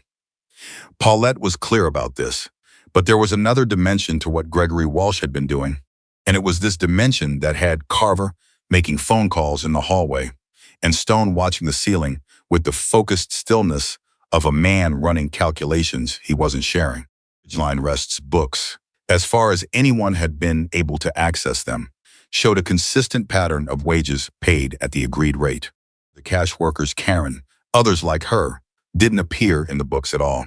Workers who were on record showed correct wages, which meant the shortfall, the money Walsh had been pocketing from the gap between what he said he'd pay and what he actually paid, was not appearing anywhere. He's disappearing. He's running the wage theft off the books, Paulette said, which means it's not just labor law. If we can document the amounts, it's potentially fraud. And if the revenue from that fraud has been flowing in any form to Poole's quarterly distributions, then Poole has a different kind of problem, Stone said. Exactly. Olivia had been quiet through most of this, listening with the concentrated attention she brought to information that had structural implications she needed to understand. She was not trained in law or finance. She was, however, good at seeing the load-bearing elements of a system, and because she had spent years identifying the load-bearing elements of her own survival. Workers who were paid cash, she said. They won't have any documentation, Paulette said. So their testimony is all they have. Since, essentially, which means the quality of what they're willing to say and how credibly they can say it matters a lot. Yes. Olivia looked at Stone. I need to go back and talk to them again, she said. Not to coach them, to make sure they understand what they're walking into. The ones who are scared, and most of them are scared, they need to know what it actually looks like. Not a version that minimizes it. She paused. Walsh is going to come at them. They need to be ready for that, and said. That's not a small thing to take on. I know, she held his gaze, but if they go in without understanding and they get shaken by something Walsh's attorney does, it hurts everyone's case. He looked at Paulette. Paulette looked at Olivia. You ever thought about law school? Olivia blinked. Have a G. That wasn't what I asked. A silence. Now I'm thinking about 11 people who need to feel like they can do this, Olivia said. Everything else is, she gestured vaguely. Everything else is later. Paulette made a note. She spent Friday evening and Saturday morning at Karen's house, then at Sheila's apartment across town, then at a barber shop that Robert Gaines owned one day a week as a side operation. Two of the other workers had agreed to come and talk. She took the bus everywhere. She brought a notebook that Stone had asked Danny to get from the hospital gift shop, an actual notebook, spiral-bound, bus schedule in the margins, and she wrote down everything that had potential legal relevance and distinguished it clearly from everything that was personal and contextual and human and real, but wouldn't hold up in a room with a judge. She was honest with all of them. That was the most important thing. She told Sheila, Walsh's attorney is going to question why you didn't report this at the time. The answer, that you needed the job and couldn't afford the risk, is true, and Paulette can work with it, but you have to be able to say it plainly and not apologize for it. Sheila said, I don't apologize for surviving. Then say exactly that, Olivia said. Exactly like that. She told Robert. They might try to say the rate change was a legitimate business decision. You need to be specific about the conversation where he changed it, the exact words he used, where you were standing, what time of day. Specific details hold up. Generalities don't, Robert said. I remember exactly where we were standing. Remember, because I had just fixed the dryer in room 9, and I had lint on my shirt, and I was embarrassed about it when he came and stood in front of me. Wrote that down. The lint on the shirt, the room number, specificity of a true memory. That's good, she said. Exactly what you tell Paulette. At the barber shop, one of the other workers, a woman in her late 20s named Deja, who had cleaned rooms at the motel for 6 months the previous year, said something that stopped Olivia. He told me I was lucky to have the work, Deja said. Almost exactly what he said. He said, someone in your situation should be glad for the work, don't you think? And he said it so normal. It was just a thing you said. Olivia was quiet for a moment. One in your situation, she said. Because I had a record, Deja said. Years old. Nothing violent, but it's on paper. He knew it would make it harder for me to find work anywhere else, and he used it. She paused. Should have quit. I knew something was wrong the minute he said that. Stayed, Olivia said. I stayed 4 months. He cut my rate twice. Why did you stay? Deja looked at her. Because I needed to eat, she said. Same reason you already know. You held her gaze. I do know, she said, and I want you to tell Paulette exactly what you just told me. Exact sentence he used. Because it's not just wage theft. Specific people. Specifically, because he thought they couldn't fight back. Deja was quiet. It means it was deliberate, Olivia said. It means he knew what he was doing, and he chose people he thought were vulnerable on purpose. She paused. Changes what this is. Something moved in Deja's face, something that had been wound tight for a long time, and was beginning, carefully, to loosen. "It's wrong," Deja said, "about the not being able to fight back part." And Olivia said, "He was. She was on the bus back to the hospital Saturday afternoon when her phone rang. Paid, which Stone had quietly arranged to have refilled. She had discovered this when she tried to make a call and found she had full minutes, and she had held the phone for a moment with the specific feeling of someone receiving a gift that was too practical to refuse. Carver. Walsh went to the motel workers this morning, he said, of the ones Paulette has documented. He showed up at their homes. Olivia's chest tightened. What did he say? Different versions. But the through line was fishy. He had attorney-client information suggesting that any legal claim they filed would result in their immigration status, employment history, personal, financial records being scrutinized in a formal proceeding. A beat, trying to scare them out of it. Did it work? Pause. Two of them called Paulette directly after he left, Carver said. Angry. Olivia let out a breath. The third one, Carver said, is a woman named Miriam. She's undocumented. Walsh knew that, and he knew she knew he knew it, and he used it specifically and directly. Silence on the line. Where is she? Olivia said. She won't come forward, Carver said. She's scared, understandably. Is she safe? Right now, is she safe? One, as far as we know. Olivia pressed the heel of her hand against her forehead. Do anything for her without requiring her to be part of the case. Paulette says yes. She doesn't need to file anything. She can't be a witness. Then she's not a witness. Olivia was quiet for a moment, but she's in his records somewhere. He knew her status, which means he used it as leverage, which means there's documentation of that somewhere, even if she never testifies. It was quiet for a moment. I'll tell Paulette. He went to people's homes, Olivia said. On a Saturday morning, it means he's scared. He wouldn't do that if he wasn't scared. Yeah, Carver said, which means we're doing something right. He wants something in the pause. She heard something in the pause that might have been Carver's version of agreeing. She got off the bus, 3 stops early, and walked the rest of the way to the hospital. Not because she needed the hoss. Not because she needed the walk, but because she needed the time between Carver's call and Stone's room to settle what she was feeling into something functional. Walsh had gone to those people's homes. He had stood on their doorsteps, the doorsteps of people who had already been cheated and were already scared. And he had tried to use their vulnerability against them one more time. He was doing what he had always done. He was doing the only thing he knew how to do, which was find the places where people were soft and apply pressure there. She'd understood him. She did not underestimate him. She also understood something he didn't, because Gregory Walsh had never once been in the position of having nothing, and so he could not fully calculate what happened to people when you took everything from them and they survived it anyway. You had nothing to lose. She knew what that felt like from the inside. She pushed through the hospital's front door. Stone knew something had happened before she said a word. He looked at her face and said, "What?" She told him about Walsh going to the houses. She told him about Miriam. She told him what Carver had said and what she had said and what it meant. Once. Stone listened with his hands flat on the blanket, which was what he did when he was controlling something. When she finished, he said, he's trying to collapse the case before Paulette can formalize it, which means he's already talked to an attorney, which means Leonard Poole knows, she said. Stone looked at her. She saw in his face that he had reached the same conclusion on the same timeline and that he was recalibrating something. Poole, Stone said. He said it the way you said the name of a problem that had just become a different kind of problem. Poole gets ahead of this, Olivia said.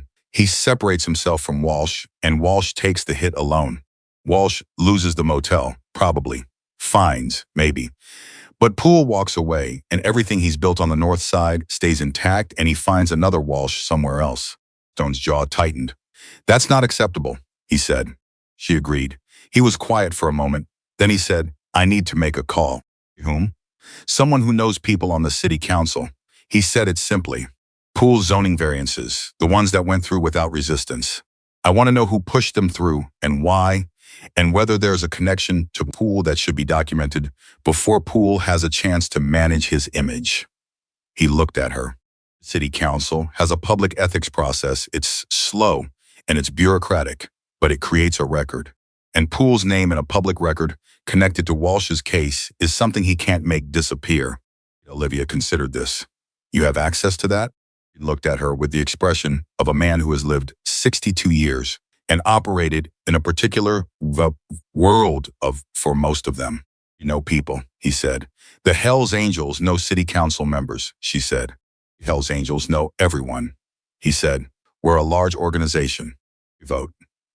We have members who are business owners, contractors, people who've been part of communities for 30 years. A pause. Underestimate that. Walsh underestimated it. Pool is going to underestimate it. She thought about the convoy pulling into the Ridgeline Rest parking lot, 12 motorcycles, patches, road-worn faces.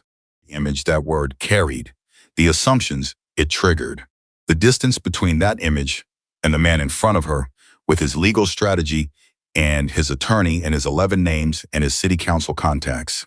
Can I ask you something, she said. Yes. The money, she said. The $18,000. You were taking it to a young woman who needed a fresh start somewhere. What happens to that now? She paused. With you in here. Stone looked at her steadily. Her name is Brianna, he said. She's 22. I called her the morning I woke up.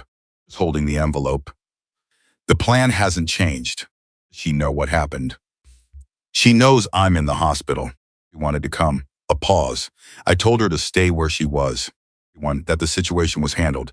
He looked at Olivia. Because of you. Olivia was quiet. Does she know about me? She said. You know, someone found it and gave it back, Stone said. She said he stopped for a moment. Something moved in his face that was private, and he let it pass before continuing. She said that kind of person was worth knowing. Olivia looked out the window. November light was thin and honest. The kind of light that showed things as they actually were. You'd like to meet her someday, she said. I think that can be arranged, Stone said. The thing that broke open happened Monday morning, and it came from a direction nobody had been watching. A man named Theodore Birch walked into Paulette's office at 9:47 a.m. He was 63 years old and had worked as an accountant for 11 years, the last 4 of which had included as a piece of work he had understood to be irregular, but had not been able to refuse, the maintenance of a secondary set of books for the Ridgeline Rest Motel. He sat down across from Paulette and put a folder on her desk. Inside the folder were 4 years of financial records, 2 sets. The legitimate books Gregory Walsh filed with the state.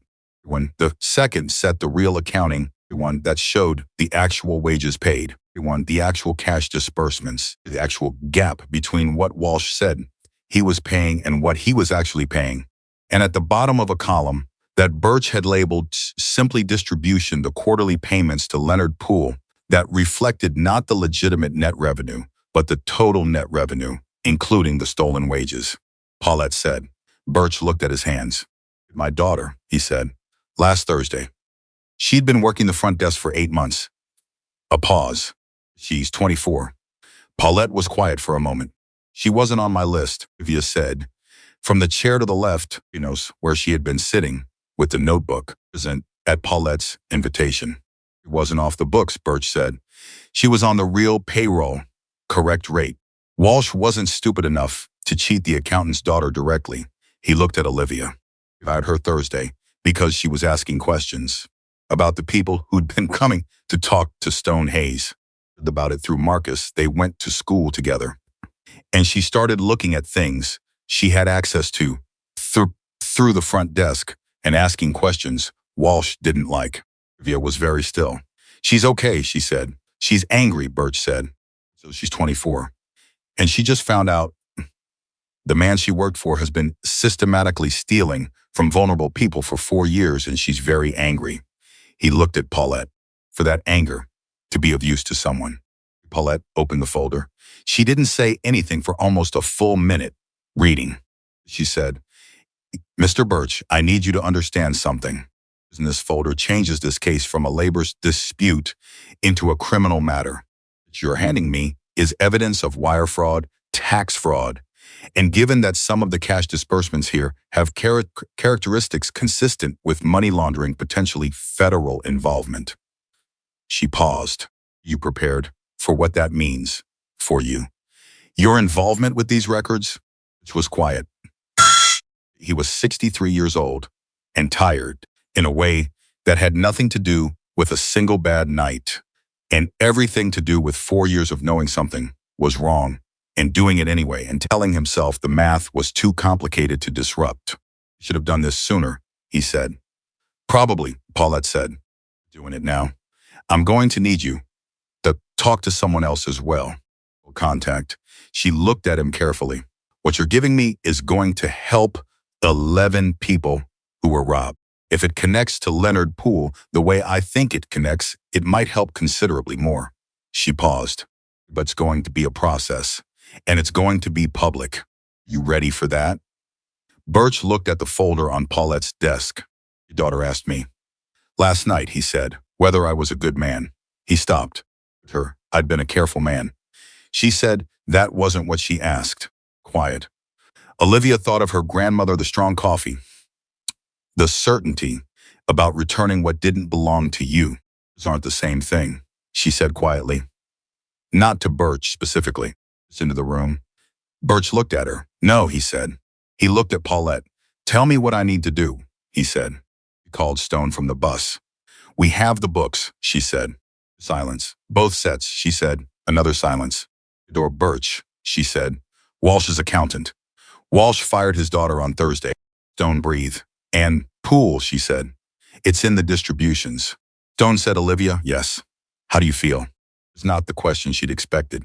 She looked out the bus window at the November afternoon, at the ordinary street doing its ordinary things, at a woman walking a dog and 2 kids on bikes, and a man arguing pleasantly with a parking meter. Like something that was wrong for a long time is about to be less wrong, she said. I don't know what word that is. Justice, Stone said. Seems too big. Maybe it is, he said. Maybe start with right. About to be more right. She thought about that. You feeling? She said, medically. The doctor says I can probably go home in 3 days if nothing else happens. Olivia? Yes, you've been running all over this city for 4 days on a bus. To people, writing things down, going to meetings. A pause. You're doing this while sleeping in an apartment you just moved into and eating eggs you cook yourself. And you haven't asked for anything. She didn't answer. I want you to know, he said. His voice had changed in a way that was difficult to navigate. It had lost the strategic layer and become something simpler. That what you set in motion this week is not a small thing. People who are being stolen from are going to have a case. Remains one. A man who has been running an operation built on other people's vulnerability is going to answer for it.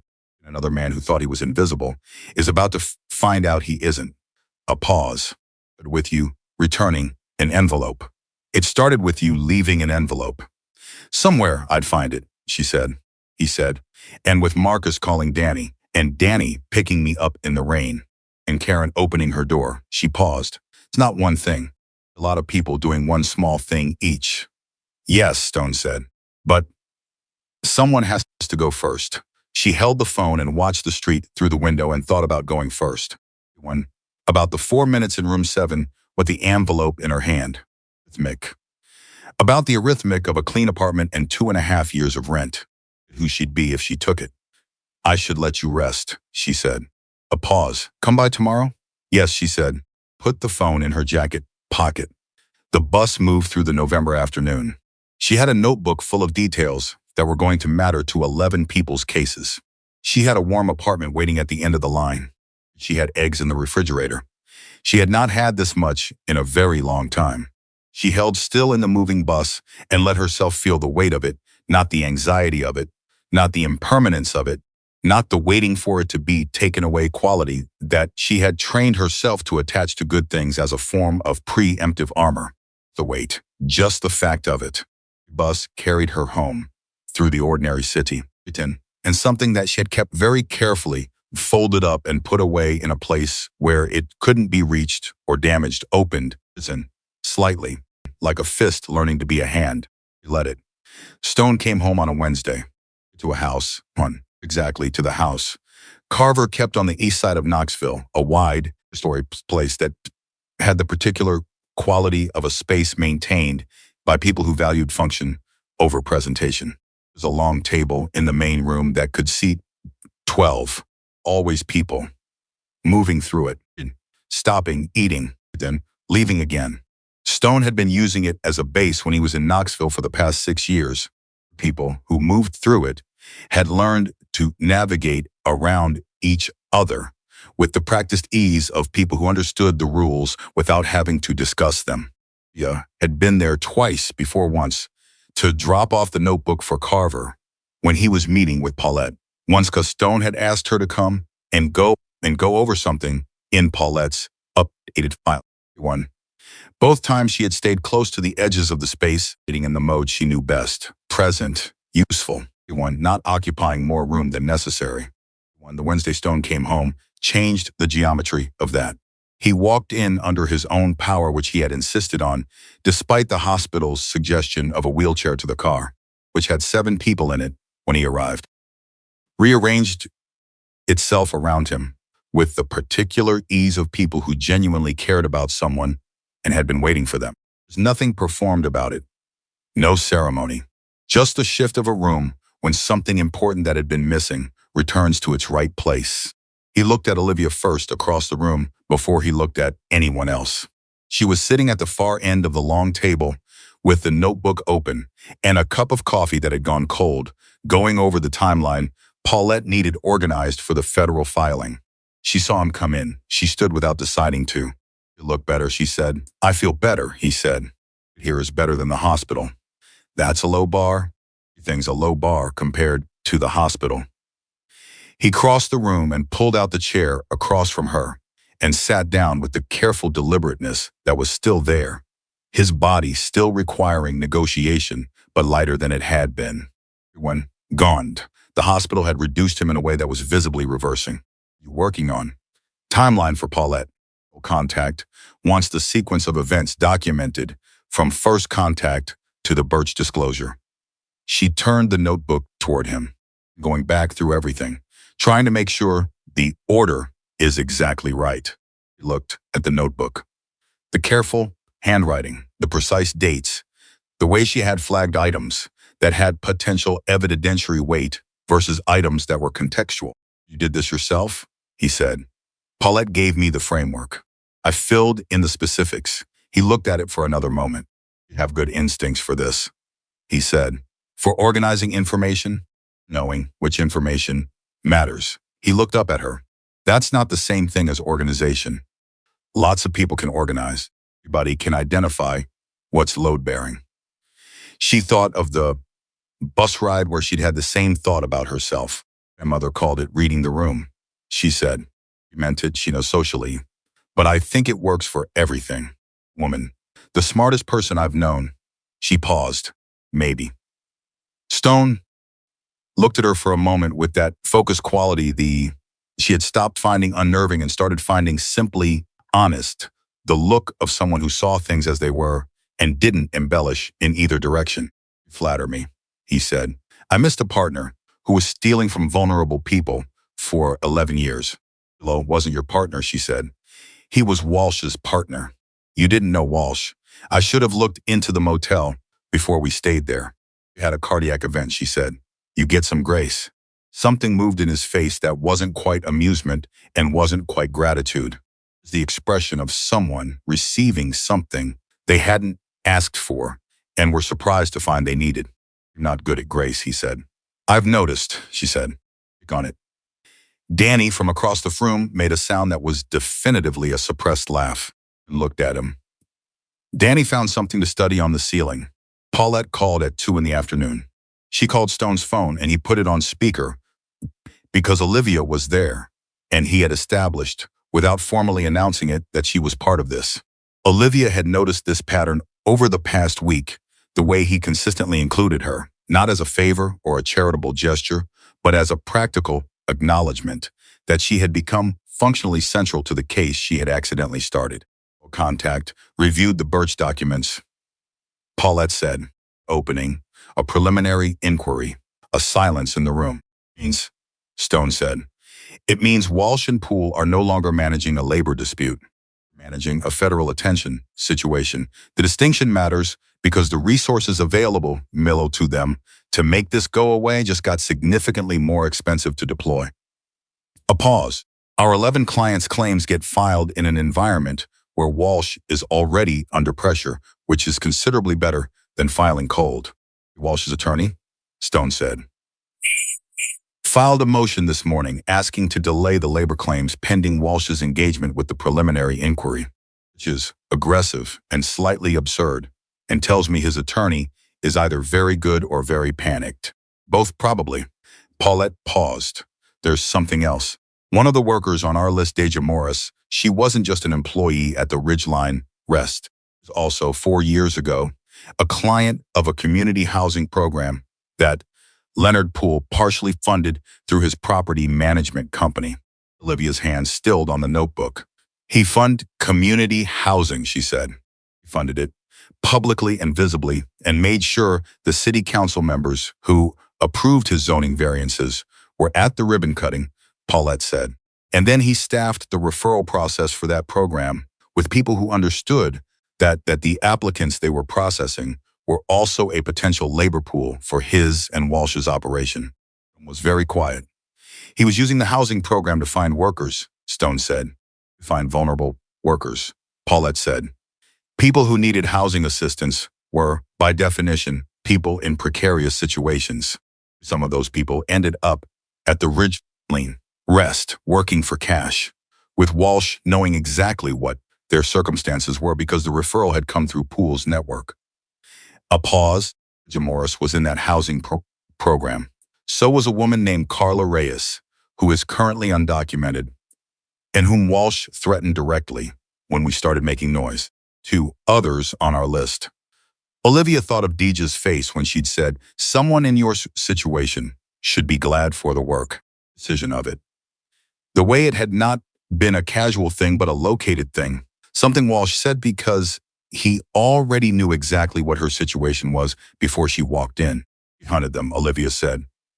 Nobody in the room said anything for a moment. It's an accurate description, Paulette said. Does the federal inquiry cover this? Stone said. It will, Paulette said. I'm sending them the connection this afternoon. The program received federal funding, which means federal jurisdiction attaches. This is no longer a local labor matter. She paused. Deja Morris, to be willing to talk to the federal contact directly. Specific experience. The referral from the housing program, the someone in your situation language. The rate changes creates the direct link. Stone looked at Olivia. Olivia was already writing in the notebook. I'll talk to her, she said. Deja Morris lived 20 minutes from the house on Alcott Street. She worked a day shift at a dry cleaning shop and got home at 5:30, and Olivia was at her door at 5:45 with the notebook and the specific intended of someone who has something difficult to ask and is going to ask it honestly. Answered the door and looked at Olivia's face and said, what happened?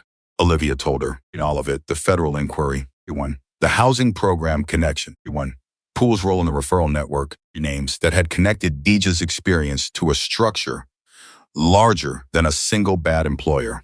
Listened.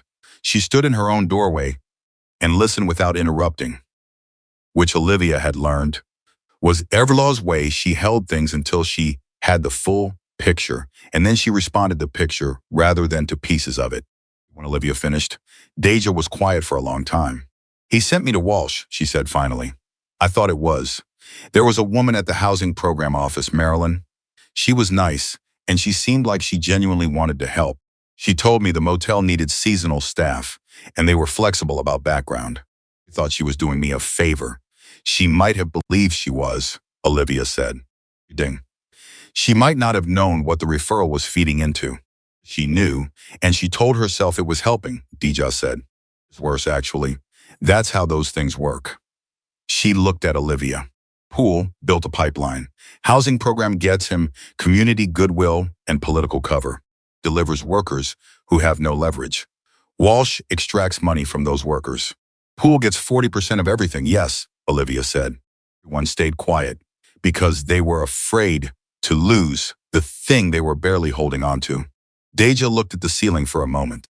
She was 28 years old, and she had been carrying the specific weight of that phrase, someone in your situation, for 2 years. The weight of it, not just as an insult, but as a calculation, a targeting. You are lucky to be exploited. Being told that your situation was precisely the thing that made you available to be used. The federal contact need from me, she said. And Olivia said, San, the housing program referral. The date, and name if you remember it, on, the specific language Walsh used and when. And then whatever questions they have, she paused. We'll be there. You won't be alone in the room, Deja said. Olivia paused. If you want me to be. Deja looked at her. You're 19 years old, she said. You found some money in a motel room, and you could have kept it, and nobody would have known. And instead you're here at my door at 5:45 on a Tuesday explaining a federal inquiry to me. Wednesday, Olivia said. Whatever. Deja shook her head slightly. Why? She said. Not the philosophical reason, the real one. Still in this. Olivia thought about it honestly, the way Deja's directness demanded. Gregory Walsh looked at me the same way he looked at all of you, she said.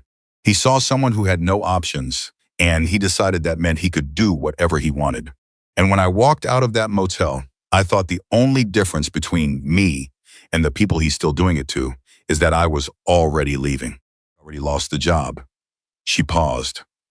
I didn't want that to be the only reason someone got to stop being afraid. Deja held her gaze for a long moment. Then she opened the door wider. Come in, she said. I need to write some things down before I forget them. The statement took 2 hours. Deja sat at Deja's kitchen table and wrote, while Deja talked to one. And they went back through the housing program. Referral. The first day at the Ridgeline Rest, early weeks, when it had seemed fine, rate change, and the explanation Walsh had given, the second change, and the sentence that had never fully left Deja's head. All of it, carefully, and specifically, and Olivia wrote it down exactly as Deja said it, without shaping it, because Deja's own words were better than anything shaped would be. 7:30. Deja's phone rang. She looked at it and frowned. She said. Olivia looked up. Deja answered. Put it on speaker, with a look at Olivia that asked if that was okay. And Olivia nodded.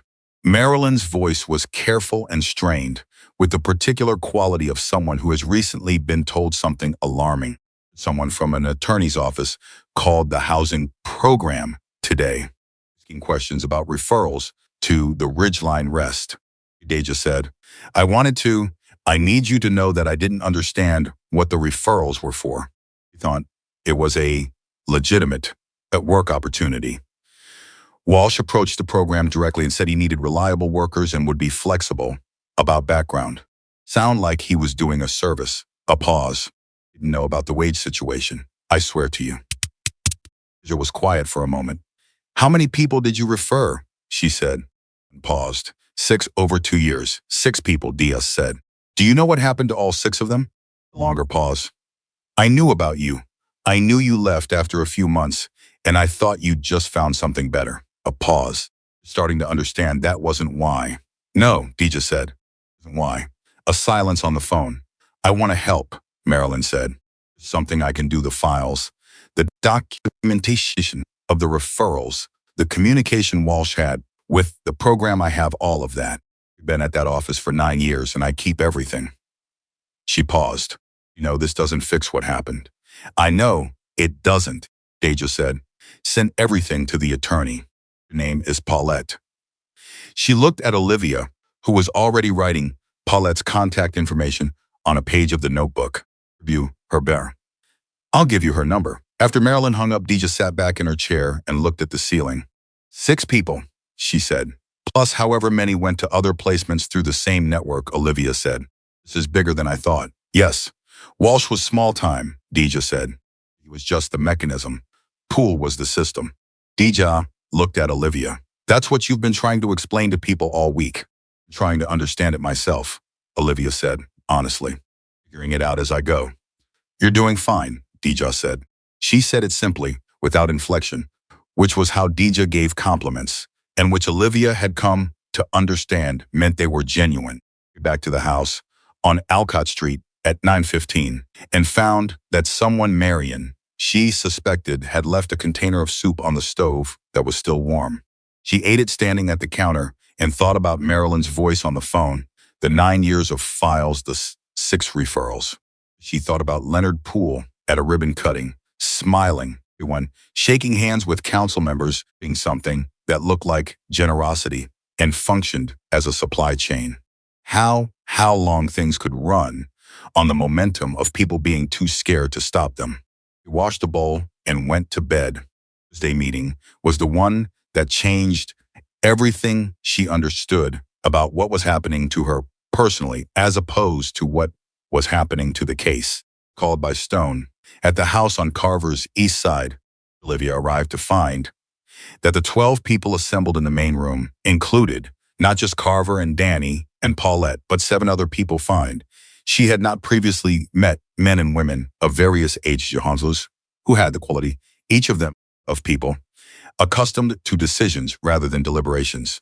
Stone introduced them with the economy of someone who considered introductions a formality rather than a social exercise. Members from Knoxville, some from surrounding areas, table. All people who had been following the situation as it developed. Yeah, sat at the end of the table and felt the distinct sensation of a room organized with a purpose she hadn't been told. Stone said, I want to talk about what comes next. The case, and he paused briefly, other things. Wentzville.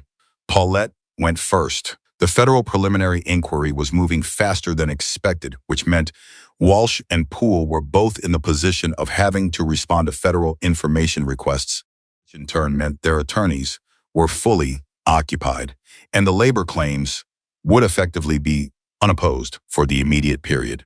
She expected settlements with the workers to be offered within 30 to 60 days.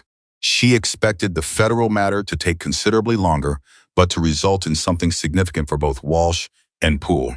Theodore Birch had formally cooperated and had been told to expect a grant of immunity in exchange, had sent 9 years of files.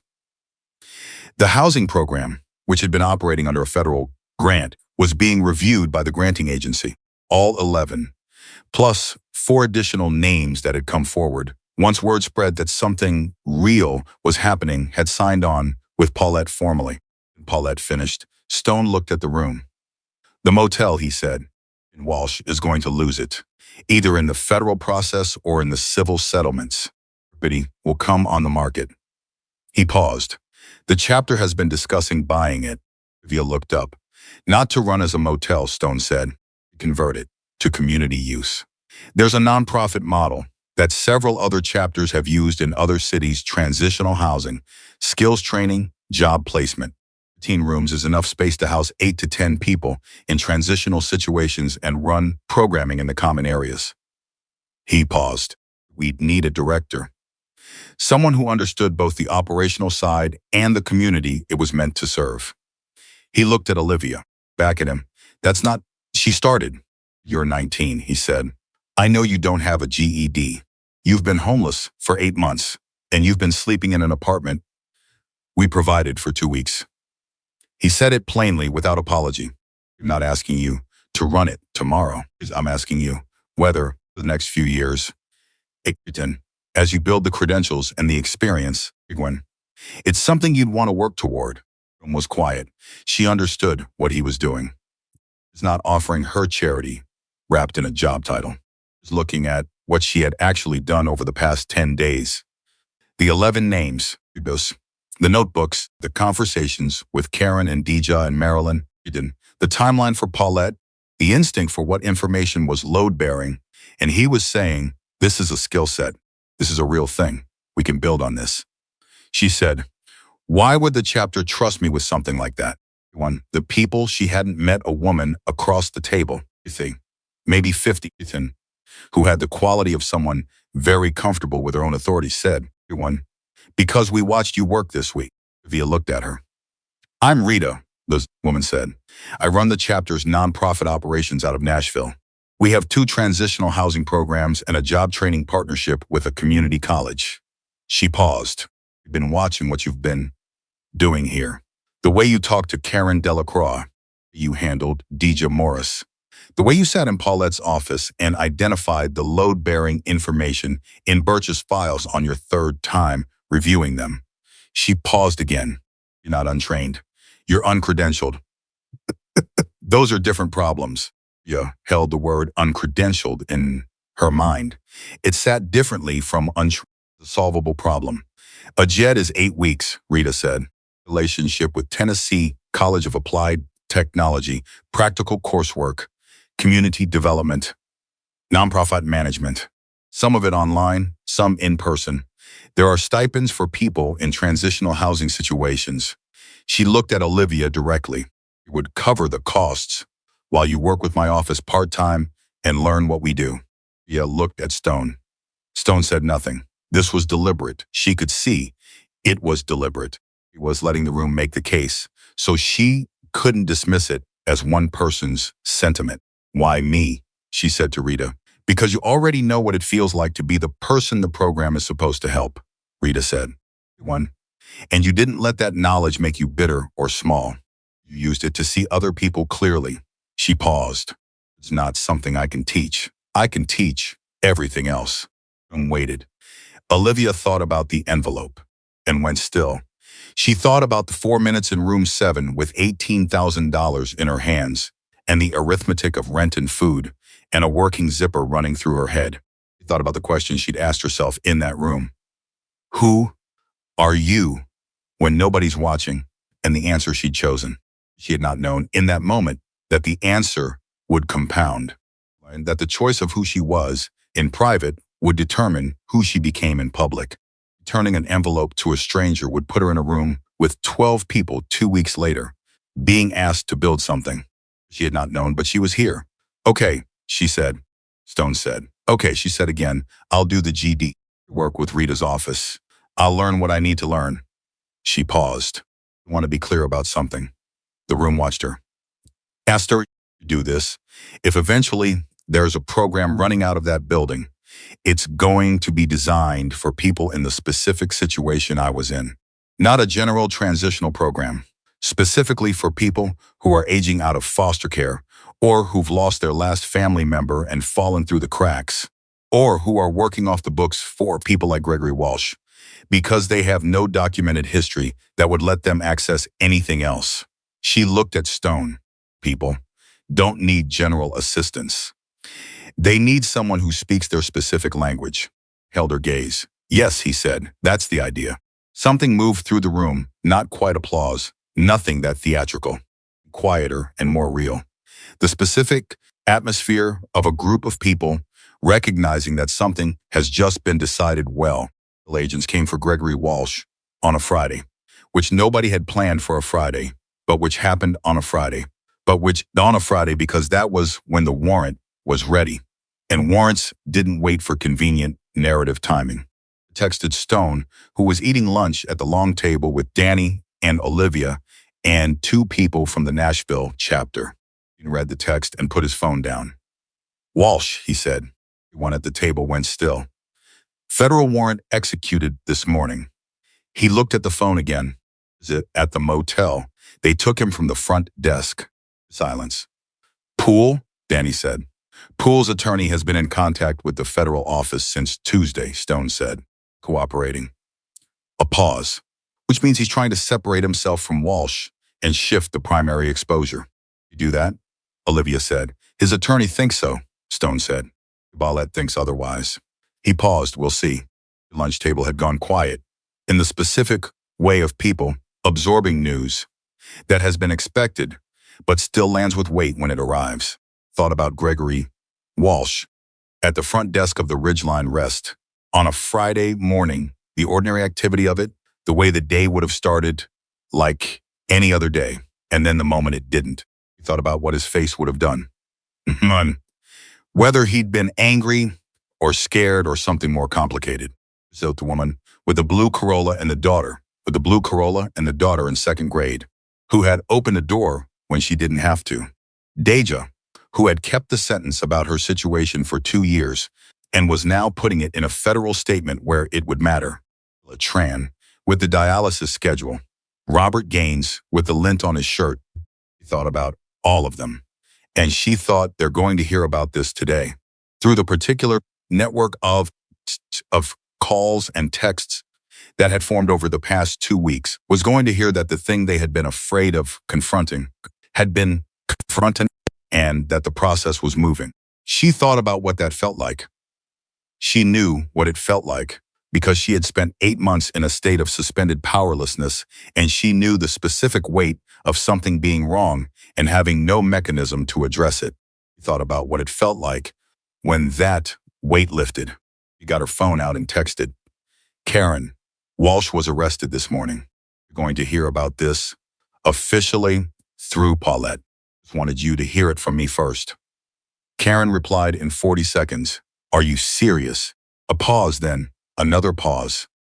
"Does Sheila know?" And then, without waiting, "I'm calling Sheila." Olivia put the phone down. Stone was watching her. "He told Karen first," he said. "She opened her door," Olivia said. "When she deserved to know first." Stone was quiet for a moment. "Can I ask you something?" he said. "Yes." "That night in the motel room, on the floor, with me, keeping me talking." He looked at her steadily. "You talked about your grandmother, about not having a place to sleep." Barely coherent. "But I remember that." A pause. "Scared?" She thought about it honestly. "Not for myself," she said. "Scared you were going before to die on the floor the ambulance got there. Scared the 911 operator was going to put me on hold." She paused. "I wasn't scared for me specifically." "Why not?" She thought about how to say it. "Because at that point, I had already lost most of the things that fear protects," she said. "Didn't have a home, or a family, or a job, or a future I could see clearly. The usual architecture of fear is built on protecting things you have. Didn't have enough to build that architecture." A pause. "The weird thing about losing everything is that it makes you very calm in emergencies." He looked at her for a long moment. "That's the saddest thing I've heard in a while," he said. She said, "I'm working on rebuilding the architecture," he said.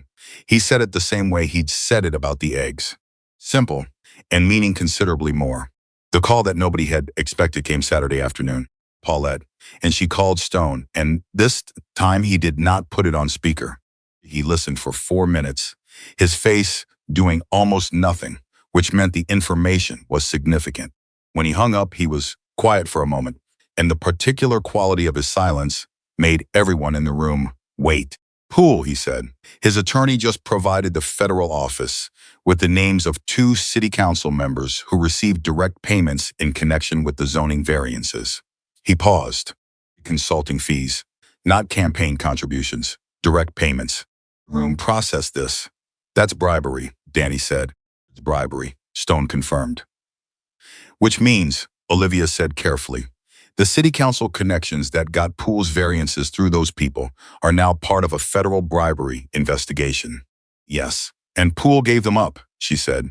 "Poole gave them up to buy himself a cooperation deal that separates him from the primary federal exposure," Stone said. "From his position, the smart move." He paused. "So means this is significantly larger than a labor dispute at a motel in Knoxville." Olivia held the scope of that for a moment. She thought about the morning she'd stood in room 7M7 with the envelope. The contained nature of it, one wrong thing, one choice about that one wrong thing. She had not imagined a chain. She had imagined a transaction. Money returned, wrong corrected, done.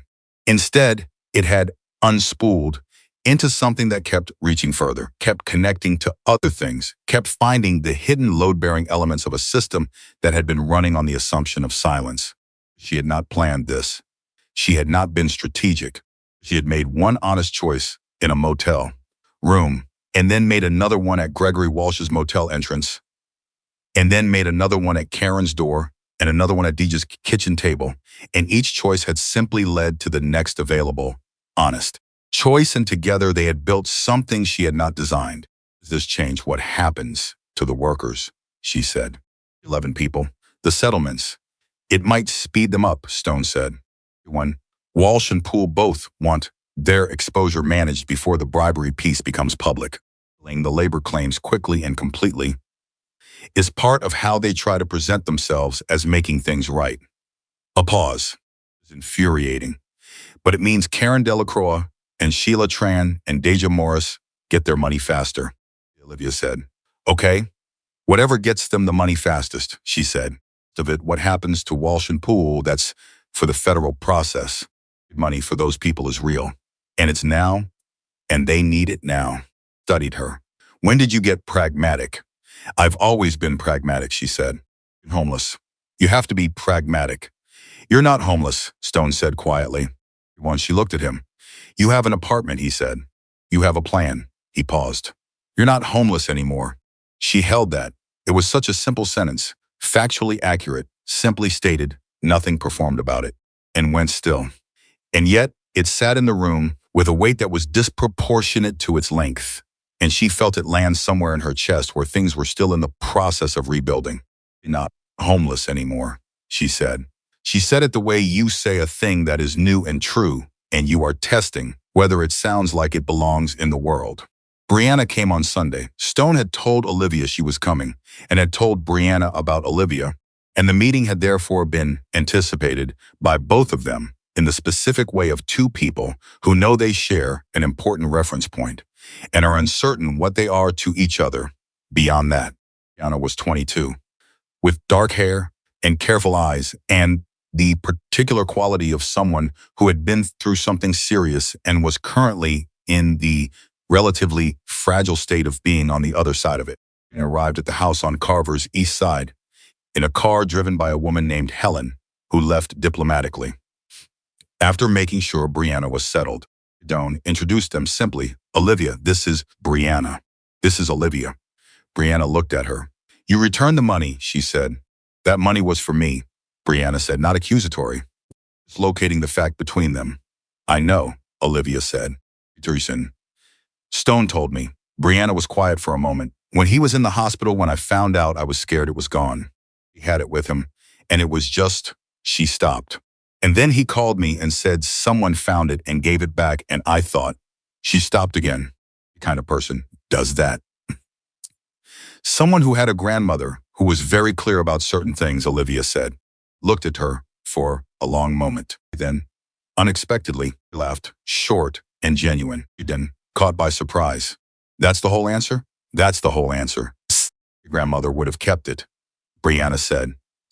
Mine would have haunted me if I had, Olivia said.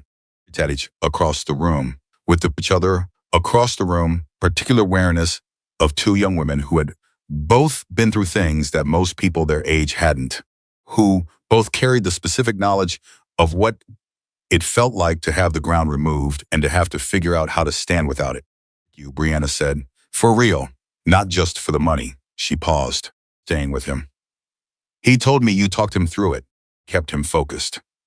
I talked about motorcycles, Olivia said. He talked.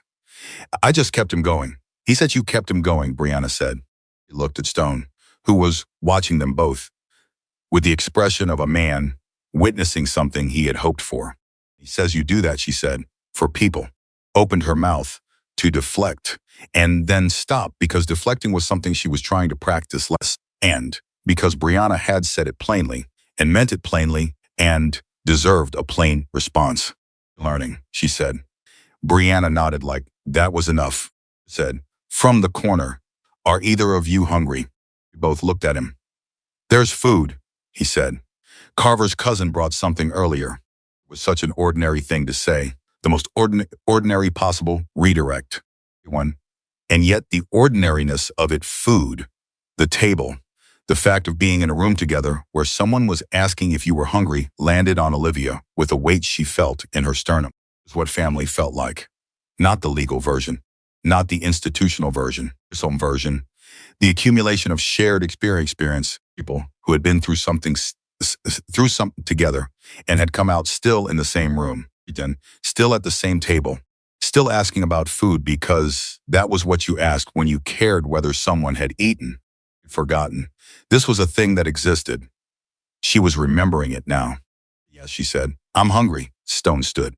He moved toward the kitchen with his careful deliberateness. And followed. Con. Olivia sat for one more moment at the long table with her hand flat on the notebook full of names and dates and load-bearing information. And she felt something she hadn't felt in 3 years settle into place in her chest like a key turning in a lock. He'd gone first. And the rest had followed. She got up and followed them into the kitchen, where something was warm on the stove and the light was ordinary and good, and she had nowhere else in the world she needed to be. 5. What honest choices build? The G test was on a Tuesday in February. 3 months after the night, Olivia had sat on the floor of room 7 with $18,000 in her hands. She didn't tell anyone she had scheduled it. Not Stone, not Danny, Rita, not Anna, not Brianna. Had moved into a small apartment 40 minutes away and called Olivia on Sunday evenings with the regularity of someone practicing a habit they intended to keep. Had studied at the kitchen table on Alcott Street every night for 6 weeks with materials Rita had sourced from the community college and a used textbook she'd bought for $3 at the library sale. On the math section 3 times. Because math was the one place her confidence still had a crack in it. Not because she was bad at it, but because nobody had told her she was good at it for long enough that she trusted the assessment. She sat in a room with 11 other adults and took the test in 4 hours and walked out into a February afternoon that was cold and sharp and indifferent to what had just happened. She got the results digitally 4 days later. She passed everything. Math section she had scored in the 89th percentile. She sat with her phone in her hand for a long moment. She texted Stone, I passed. His response came in 40 seconds. Of course you did. Put the phone down and looked at the ceiling and let herself feel it, the clean, uncomplicated satisfaction of a thing accomplished, the kind that didn't require anyone else's validation to be real. She had studied because she needed the credential, passed because she had done the work. The math of it was simple and complete and hers. Then she texted Rita, Brianna, Zonderson, and Karen, and Deja, in that order. Some sent back 6 exclamation points and a voice memo of Maisie shrieking with excitement in the background, which made Olivia laugh at her kitchen table alone on a Thursday afternoon and which she replayed twice. Came to Knoxville the following week with a folder of enrollment paperwork for the Tennessee College of Applied Technology and the specific purposeful energy of someone who had been waiting for a trigger event. They sat at a long table at Carver's house, which had become the default meeting location for anything that required more than 2 people and a phone call, and Rita walked Olivia through the program: community development, nonprofit management, grant writing fundamentals, program evaluation, years of coursework. 2 years of course, a significant portion of it applicable to real work she was already doing with Rita's Nashville office on a part-time basis. The stipend was modest but real. The credential at the end was recognized. The date is March 15th, Rita said. That gives you 3 weeks. Ready, Olivia said. I know you will. Rita paused. Something else I want to talk to you about. Olivia waited. The Ridgeline rest, Rita said. The purchase is moving faster than we expected. Walsh accepted the settlement terms from Paulette's clients. Last month, you know this, and part of the civil agreement included a forced sale of the property at assessed value to satisfy the judgment. Chapter submitted a bid. She paused. It was accepted. Was very still. The chapter owns the Ridgeline rest, she said. As of last Friday, Rita said. Contractors go in next month for the conversion. 15 rooms, reconfigured. It went 8 transitional housing units in room. A common room, a small classroom space, and a dedicated office. Then she looked at Olivia. He wants you to name it. Olivia looked at her. Name it? Whatever we call it is what it'll be called on the grant applications, on the signs in the community. It matters. Rita paused. You know who this program is for better than anyone at this table. Still, you should name it. Olivia thought about the residents this program would serve, the specific people, the specific situation, the ones aging out of foster care with nowhere to go, the ones who had lost their last family member and slipped through every administrative gap simultaneously, the ones working off the books for people like Gregory Walsh because they had no documented history that would qualify them for anything else. People who had been invisible for so long that invisibility had started to feel like their natural state. She thought about the night she'd found the envelope. She thought about the questions she'd asked herself. Alone in that room, not who are you in public, not who do you want people to think you are. The harder one, the one that only gets answered in private. Choice, she said. Rita looked at her. Because everyone in that situation feels like they're out of choices, Olivia said. But they made a first choice to keep going, to survive one more day, to not disappear entirely. That's a choice.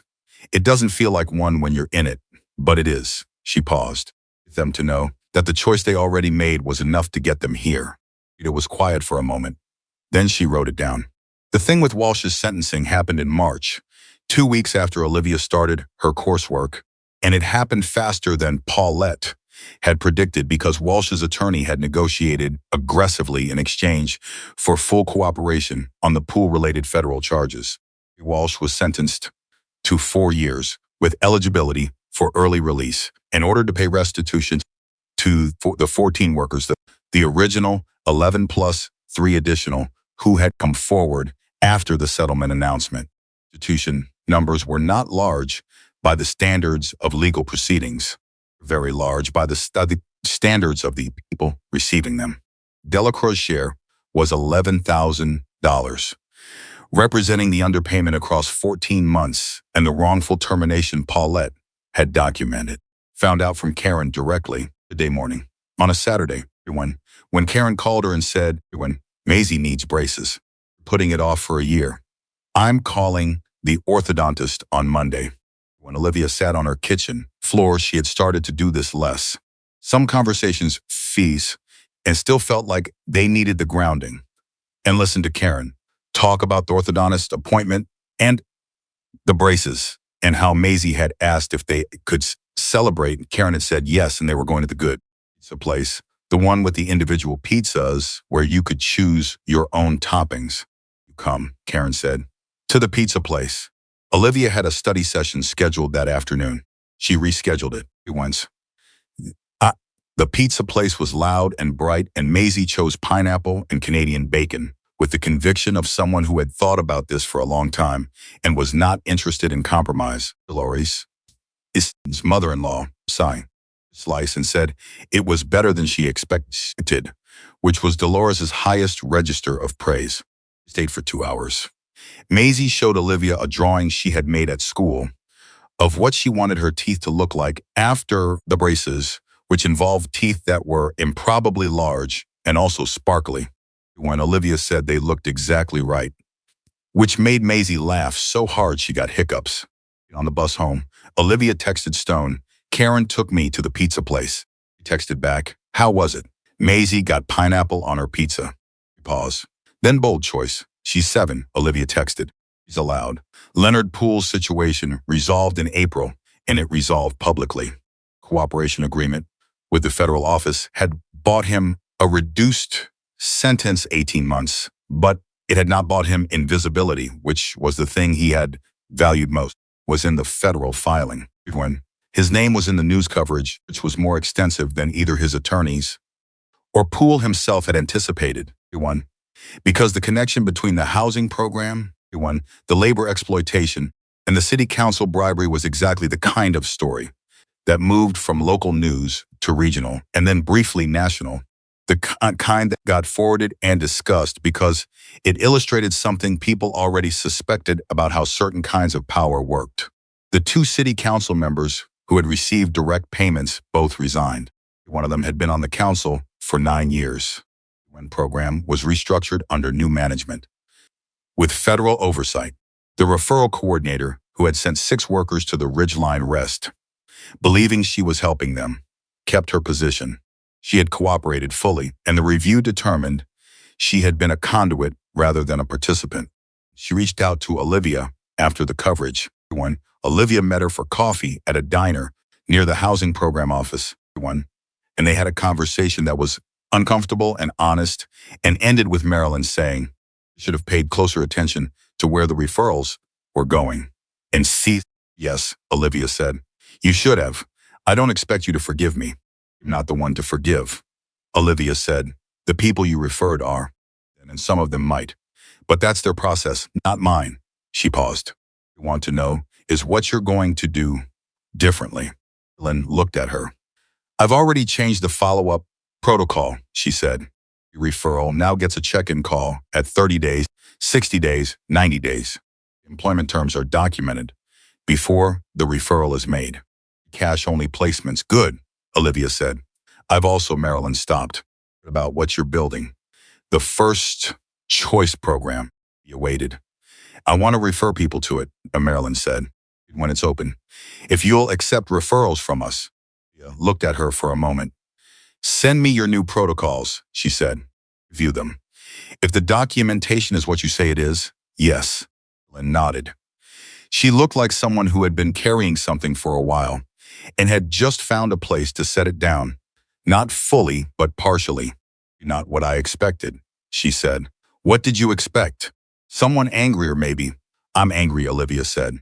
"Just don't find it useful to be angry at you, specifically." "You're wrong. You know you were wrong, and you're changing the protocol. It's what matters going forward." She paused. "The people I stay angry on behalf of are the ones who can't advocate for themselves. You can advocate for yourself. You don't need my anger." Lynn looked at her for a long moment. "How old are you?" she said. Olivia said, 20 in June. Marilyn shook her head slightly, not dismissively, but with the particular wonder of someone recalibrating. She said, "Tick." The twist that nobody had anticipated, including Stone, who had been the hardest person to surprise in any room he occupied, came in late April, from a direction so unexpected that it took everyone a moment to understand what they were hearing. Elias, Deja Morris had been going through the federal disclosure documents available through Pauletta's office, the ones made public as part of the proceeding, doing on her own time. She was doing this on her own time, out of her own interest, with the focused attention of someone who had decided to understand completely the system that had targeted her. Olivia had come to understand, someone who processed injury by mapping it, by tracing every line of the thing that had hurt her until she understood it fully enough that it had no more hidden angles. She called Olivia on a Wednesday evening. "I found something," she said, "in the disclosures. In the housing program financial records. Came out in the federal filing." A pause. "Wasn't the only outside funder. There was a second investor in the housing program, someone who contributed startup capital 4 years ago and maintained a small board position." Olivia waited. "The name on the filing," Deja said, "is Patricia Bennett." Hit Olivia like a door swinging open in a room she had thought was solid wall. "Her name, Deja," she said carefully. "What was the full name?" "Patricia Ann Bennett. She's listed as a contributing board member. Her contact address is a law firm in Nashville." Olivia sat down on the kitchen floor without deciding to. Patricia Bennett was her father's sister, her aunt. The one family member on her father's side she had never met, had known existed only because her grandmother had mentioned her once in the context of explaining why some family branches grow away from each other. She had been 22 when Olivia was born. Olivia was doing the math, 39 now. She'd been on the board of the housing program that had fed workers to Gregory Walsh's motel. Deja said, "Are you there?" "Yes." Her voice sounded like someone else's voice. "Didn't know if I should tell you. I thought about it for a day. You told me to always say the thing that needed saying. So," a pause, "telling you." "Thank you," Olivia said. She sat on the kitchen floor for a long time after Deja hung up. Patricia Ann Bennett, a law firm in Nashville. A board position she may or may not have understood the full implications of. A name that was also Olivia's name and had therefore been in the periphery of her whole life without her ever encountering it directly. She did not know what this meant. She did not know if it meant anything at all, and went still. What she knew was that she had made a practice of doing the honest thing when the honest thing was available. And the honest thing here was to find out the truth before she decided what the truth meant. She texted Rita, who was in Nashville and knew the legal community there, and asked if the name Patricia Bennett at a Nashville law firm was familiar. Called back in 8 minutes. Ethan. Bennett Crawford, reading.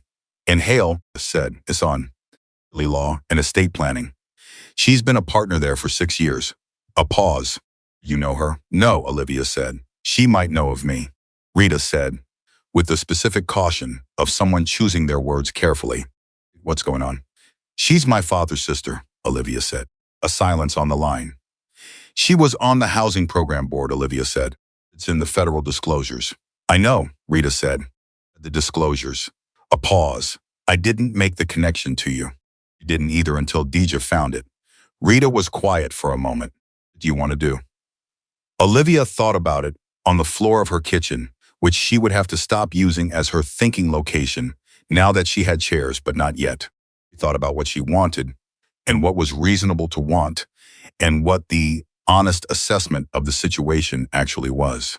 To know if she knew me, Olivia said. If she knew about me, she knew I existed and chose not to. She stopped. I want to know if it was a choice or if it was a gap. The difference, Rita said. Yes, Olivia said. Do you want me to make contact? Rita said. Reach out. Professionally. Attorney to attorney. Ask for a conversation. It doesn't have to be. No, Olivia said. I'll do it. She wrote the email herself. She wrote it 6 times. The version was too long. The second was too formal. The third accidentally contained language that was more accusatory than she intended. The fourth was too conciliatory. The fifth was too sparse. The 6th version was 2 paragraphs. She read it twice, decided it said what needed to be said without saying more than was known, and sent it before she could revise it again. The email said, my name is Olivia Bennett. I believe you are my father's sister. When I came across your name in connection with a matter I've been involved with in Knoxville, not writing to make any demands or claims. I'm writing because I think honesty is the right place to start, and I'd like to know whether you've known I exist. She sent it on a Thursday night. The reply came Friday morning before she had finished her coffee. 3 sentences. I have known you exist since before you were born. You've made choices I am ashamed of. If you're willing to speak with me, I will answer any question you ask. Yeah, read it 3 times. Then she called Stone. She told him about Deja's discovery, about the federal disclosures, about the email and the reply. She told him in the order it had happened without editorializing, because Stone responded best to sequence rather than summary, and because she needed to say it in order herself to understand what she actually felt about it. When she finished, Stone was quiet for a moment. What do you want? He said. Not what do you think you should do. Not what do you think this means. I want to talk to her, Olivia said. I want to hear her explain it in her own words. And then I want to decide how I feel about it. Good order, he said. I'm scared, she said. It came out before she had decided to say it, which was how the true things tended to arrive. Stone said. What if she has a good reason, Olivia said. What if she had a reason that I can't argue with, and then I have to figure out how to feel about losing 3 years I didn't have to lose? Then you figure it out, Stone said. You're not the same person you were 3 years ago. You built a different life on the other side of those 3 years. It doesn't go away. It's still 3 years. Yes, he said. He didn't try to make that smaller. She appreciated it. You come with me, she said, to Nashville. When I meet her, he paused. Not into the room, she said quickly. I need to do that part myself. I'll drive you, he said. Patricia Bennett was 40 years old with Olivia's father's eyes, which meant it did. By extension, it did. Olivia's eyes, which was the first thing Olivia registered when they met, which landed somewhere in her chest with a quiet, seismic force. They met at a coffee shop Rita had recommended. Neutral ground. Patricia arrived 5 minutes early, which Olivia took as a sign of something put together in the particular way of a woman who has learned to use composure as armor, and the composure was visibly costing her something today. She looked at Olivia and said, You look like your father, Olivia said. They sat down, Patricia told her. She told her all of it, predict and complete way that Olivia had asked for in the email, and that Patricia rejected, to her credit, prepared for. On. From Olivia's father when Olivia was 2, a falling out over their parents' estate that had become bitter enough that neither of them had spoken for years. The knowledge that Olivia existed, received through family mutual contacts. The death of Olivia's parents, which Patricia had heard about. The decision, the one she was ashamed of, to stay distant, because re-entering meant confronting estrangement and the years she'd let pass and the compounding complexity of arriving in a child's life after years of deliberate absence. Myself, you were being cared for, Patricia said. The foster system. I told myself the system was handling it, and my arriving was more about my own guilt than about your actual needs. Is that true? Olivia said. Patricia looked at her steadily. Partially true, she said, which is the same as mostly a lie I told myself. Olivia held that. The housing program, she said. Patricia's jaw tightened slightly. I joined the board because I wanted to do something that felt useful and local. Know about Poole's connection to Walsh.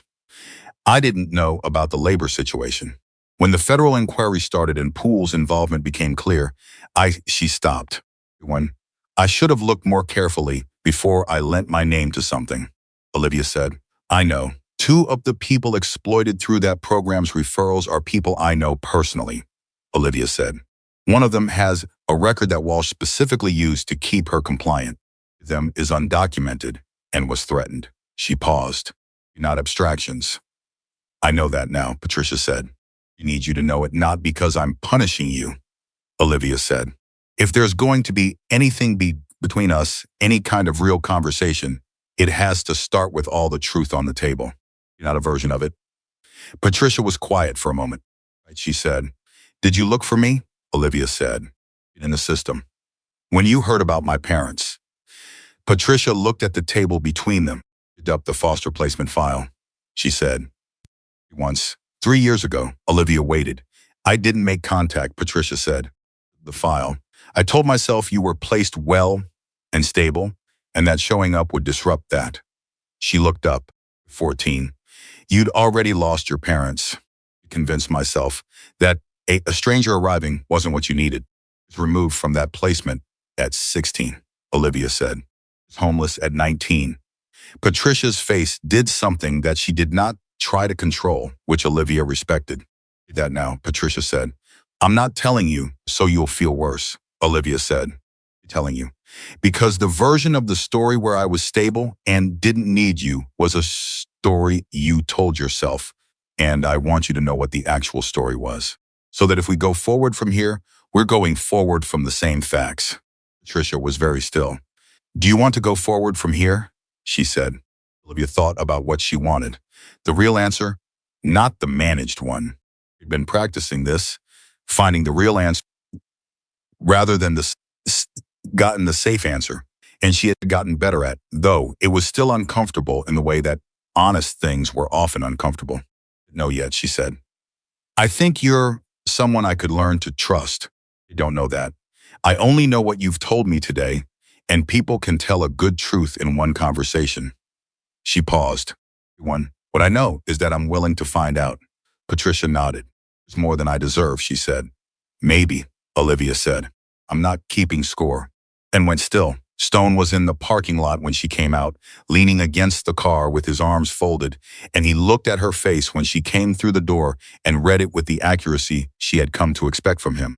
I think so, she said. It's complicated. Most things worth anything are. She stood beside him and looked at the Nashville street, the ordinary afternoon of it, people moving through their lives. She had my father's eyes, she said. Stone was quiet, which means I have her eyes, she said. Which means I've been looking through her eyes my whole life without knowing it. She paused. Strange thing to sit with. Yes, he said. She's going to reach out to Paulette about the housing program, Olivia said. She wants to provide additional documentations about Poole's involvement from the board perspective. It won't change her legal situation. She was a passive board member. She's not in legal jeopardy but she said she wants the record to be complete. Something, Stone said. It's a start, Olivia said. He told her I'd call her next week. He didn't say anything. He didn't need to. Ben, he opened the passenger door, which was such a simple, ordinary gesture that it almost undid her. And she got in, and he got in on the other side, and they drove back toward Knoxville in the early evening light. 20 minutes of easy quiet, Stone said. Are you okay? Honestly, about it the way she thought about everything, precisely, without decoration. Ben, I think I'm more okay than I've ever been, she said, which is a strange thing to say after the kind of day that was. But things being complicated doesn't mean they're bad. It just means they're real. Stone drove. She might be someone I could have in my life, Olivia said. I'm not saying she is. I'm saying she might be. A pause. 3 months ago, the list of people in my life was 0. Now she stopped counting internally, and the counting itself was the thing that moved something in her chest. It's more than 0. Considerably more, Stone said. The choice program opened on a Saturday in May. Still, had the bones of what it had been, the L-shaped layout, the 14 doors, the asphalt lot, but what was inside those bones was entirely different. The common room had furniture that was real and comfortable, the kind that said, you are a person, not a case. The classroom had a whiteboard and a round table, because round tables meant nobody sat at the head. The 8 transitional units had actual locks. Each resident had the only key to theirs, which Olivia had specified in the design meeting with the contractors as a non-negotiable, because having a space that was only yours was not a luxury for people in this situation. It was the precondition for everything else. 3 people came to the opening. When Stone was there, and Danny, Karen with Maisie and Dolores, and Sheila Tran, Deja Morris, Gaines, and Spikas had gotten a new job at a community center. 3 months after, Gregory Walsh fired him, and who had been quietly following the whole arc of the story with the attention of someone who was figuring out what kind of person he wanted to be and was using what he was watching as referenced material. Theodore Birch, which surprised Olivia, stood slightly apart from the crowd with the quality of a man who was not certain of his welcome and had come anyway, which she thought was probably the right instinct. Drove up from where she was building her new life. 50 miles away, in a second-hand car she had bought herself. Came in her good coat and looked at the building with the expression of someone tallying assets. His daughter came Birch's daughter. Olivia corrected herself. His name was Nicole, and who had the same assessing directness her father lacked, and who shook Olivia's hand with the grip of someone who had heard the whole story and had an opinion about it. Patricia Bennett came, which Olivia had not announced to anyone. She stood near the back of the crowd, dramatizing herself, and when Olivia spotted her, she held her gaze for a moment, and Patricia nodded once, and Olivia nodded back. And that was enough for now. No speeches. Olivia had decided against speeches because speeches created a stage, and a stage created distance. And the whole point of this program was the absence of distance. Instead, there was food, real food, a spread organized by Dolores, who had treated it as a personal calling. And there was noise and conversation and the sound of people who had been through things together, finding themselves in the same room on a good day.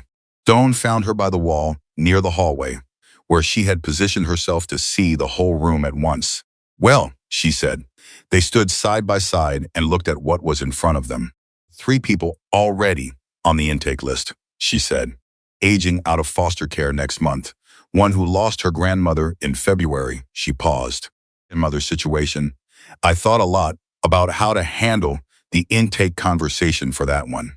You're going to handle it. I'm going to do it myself, she said, a few times until I figure out the right language. She paused. You know what she needs to hear. I know it because someone needed to say it to me, and nobody did. Stone looked at her. What does she need to hear? He said, quiet for a moment, looking at the room full of people she hadn't known 5 months ago, who had become the architecture of something she hadn't planned and couldn't have imagined. Invisible isn't the same as gone, she said. That the fact that nobody came looking doesn't mean she wasn't worth looking for. The choice she made to keep going, the one she's been making every day without thinking of it as a choice, was enough. Always enough. She paused, and that the next chapter's already started. The one she just hasn't read it yet. Stone was quiet. She heard him breathe. "I told you that," he said. "Nobody," she said. "That's the point." He didn't say anything for a moment. When she glanced at him, his face had the quality like it got when something had moved through him that he wasn't going to perform. Maisie appeared from somewhere in the crowd and grabbed Olivia's hand with the complete confidence of a 7-year-old who has decided someone belongs to her, pulling her toward the food table because there were cookies. And Maisie had been negotiating with Dolores Delos about the cookies for 20 minutes and needed backup. Olivia let herself be pulled.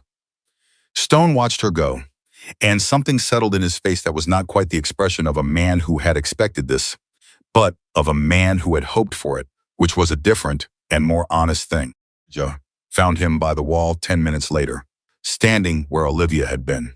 "She's good at this," Deja said, watching Olivia across the room. Now, deep in a conversation with Robert Gaines and Karen simultaneously, one hand still occupied by Maisie, at something Robert had said. Stone said, "She's going to run this place better than anyone you could have hired," Deja said. "You knew that from the hospital," Deja said. "You knew it when she walked in with an envelope and a backpack and a notebook on a bus schedule." Stone didn't deny it. "She didn't," Deja said. "She still doesn't fully know it." "She's getting there," Stone said. Deja looked at him. "You think when she walked into your room at the hospital, when she put the envelope down?" Stone was quiet for a moment. Beside, someone had opened the main door, and the May afternoon was coming in, warm and unhurried. "He thought," he said, "that I had spent a very long time believing that the best people were behind me. The ones worth knowing were mostly in the past, and what was left was just getting through." He paused. "He thought I was wrong about that." Deja nodded. Across the room, across the video, was listening to something Karen was saying with the focused attention she brought to people when she was genuinely interested in one, and she tilted her head slightly the way she did when she was processing. She said something that made Karen's face open into the relieved, full laugh of someone who has needed to laugh for a while.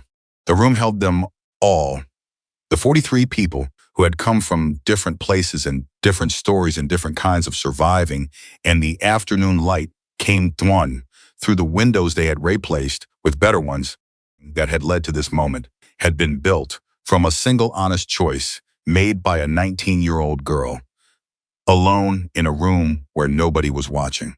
She had asked herself who she was when nobody could see. She had answered. And the answer, it turned out, had been the foundation of everything. Olivia Bennett had walked into the worst year of her life with nothing but her own character, and had built one from that single uncompromising thing, a life that was real and full and hers, and in doing so, reminded everyone who witnessed it that a person's circumstances are not their ceiling. Key that integrity is not a luxury of the comfortable. The most powerful thing in any room is a person who has already decided, before anyone is watching, exactly who they intend to be.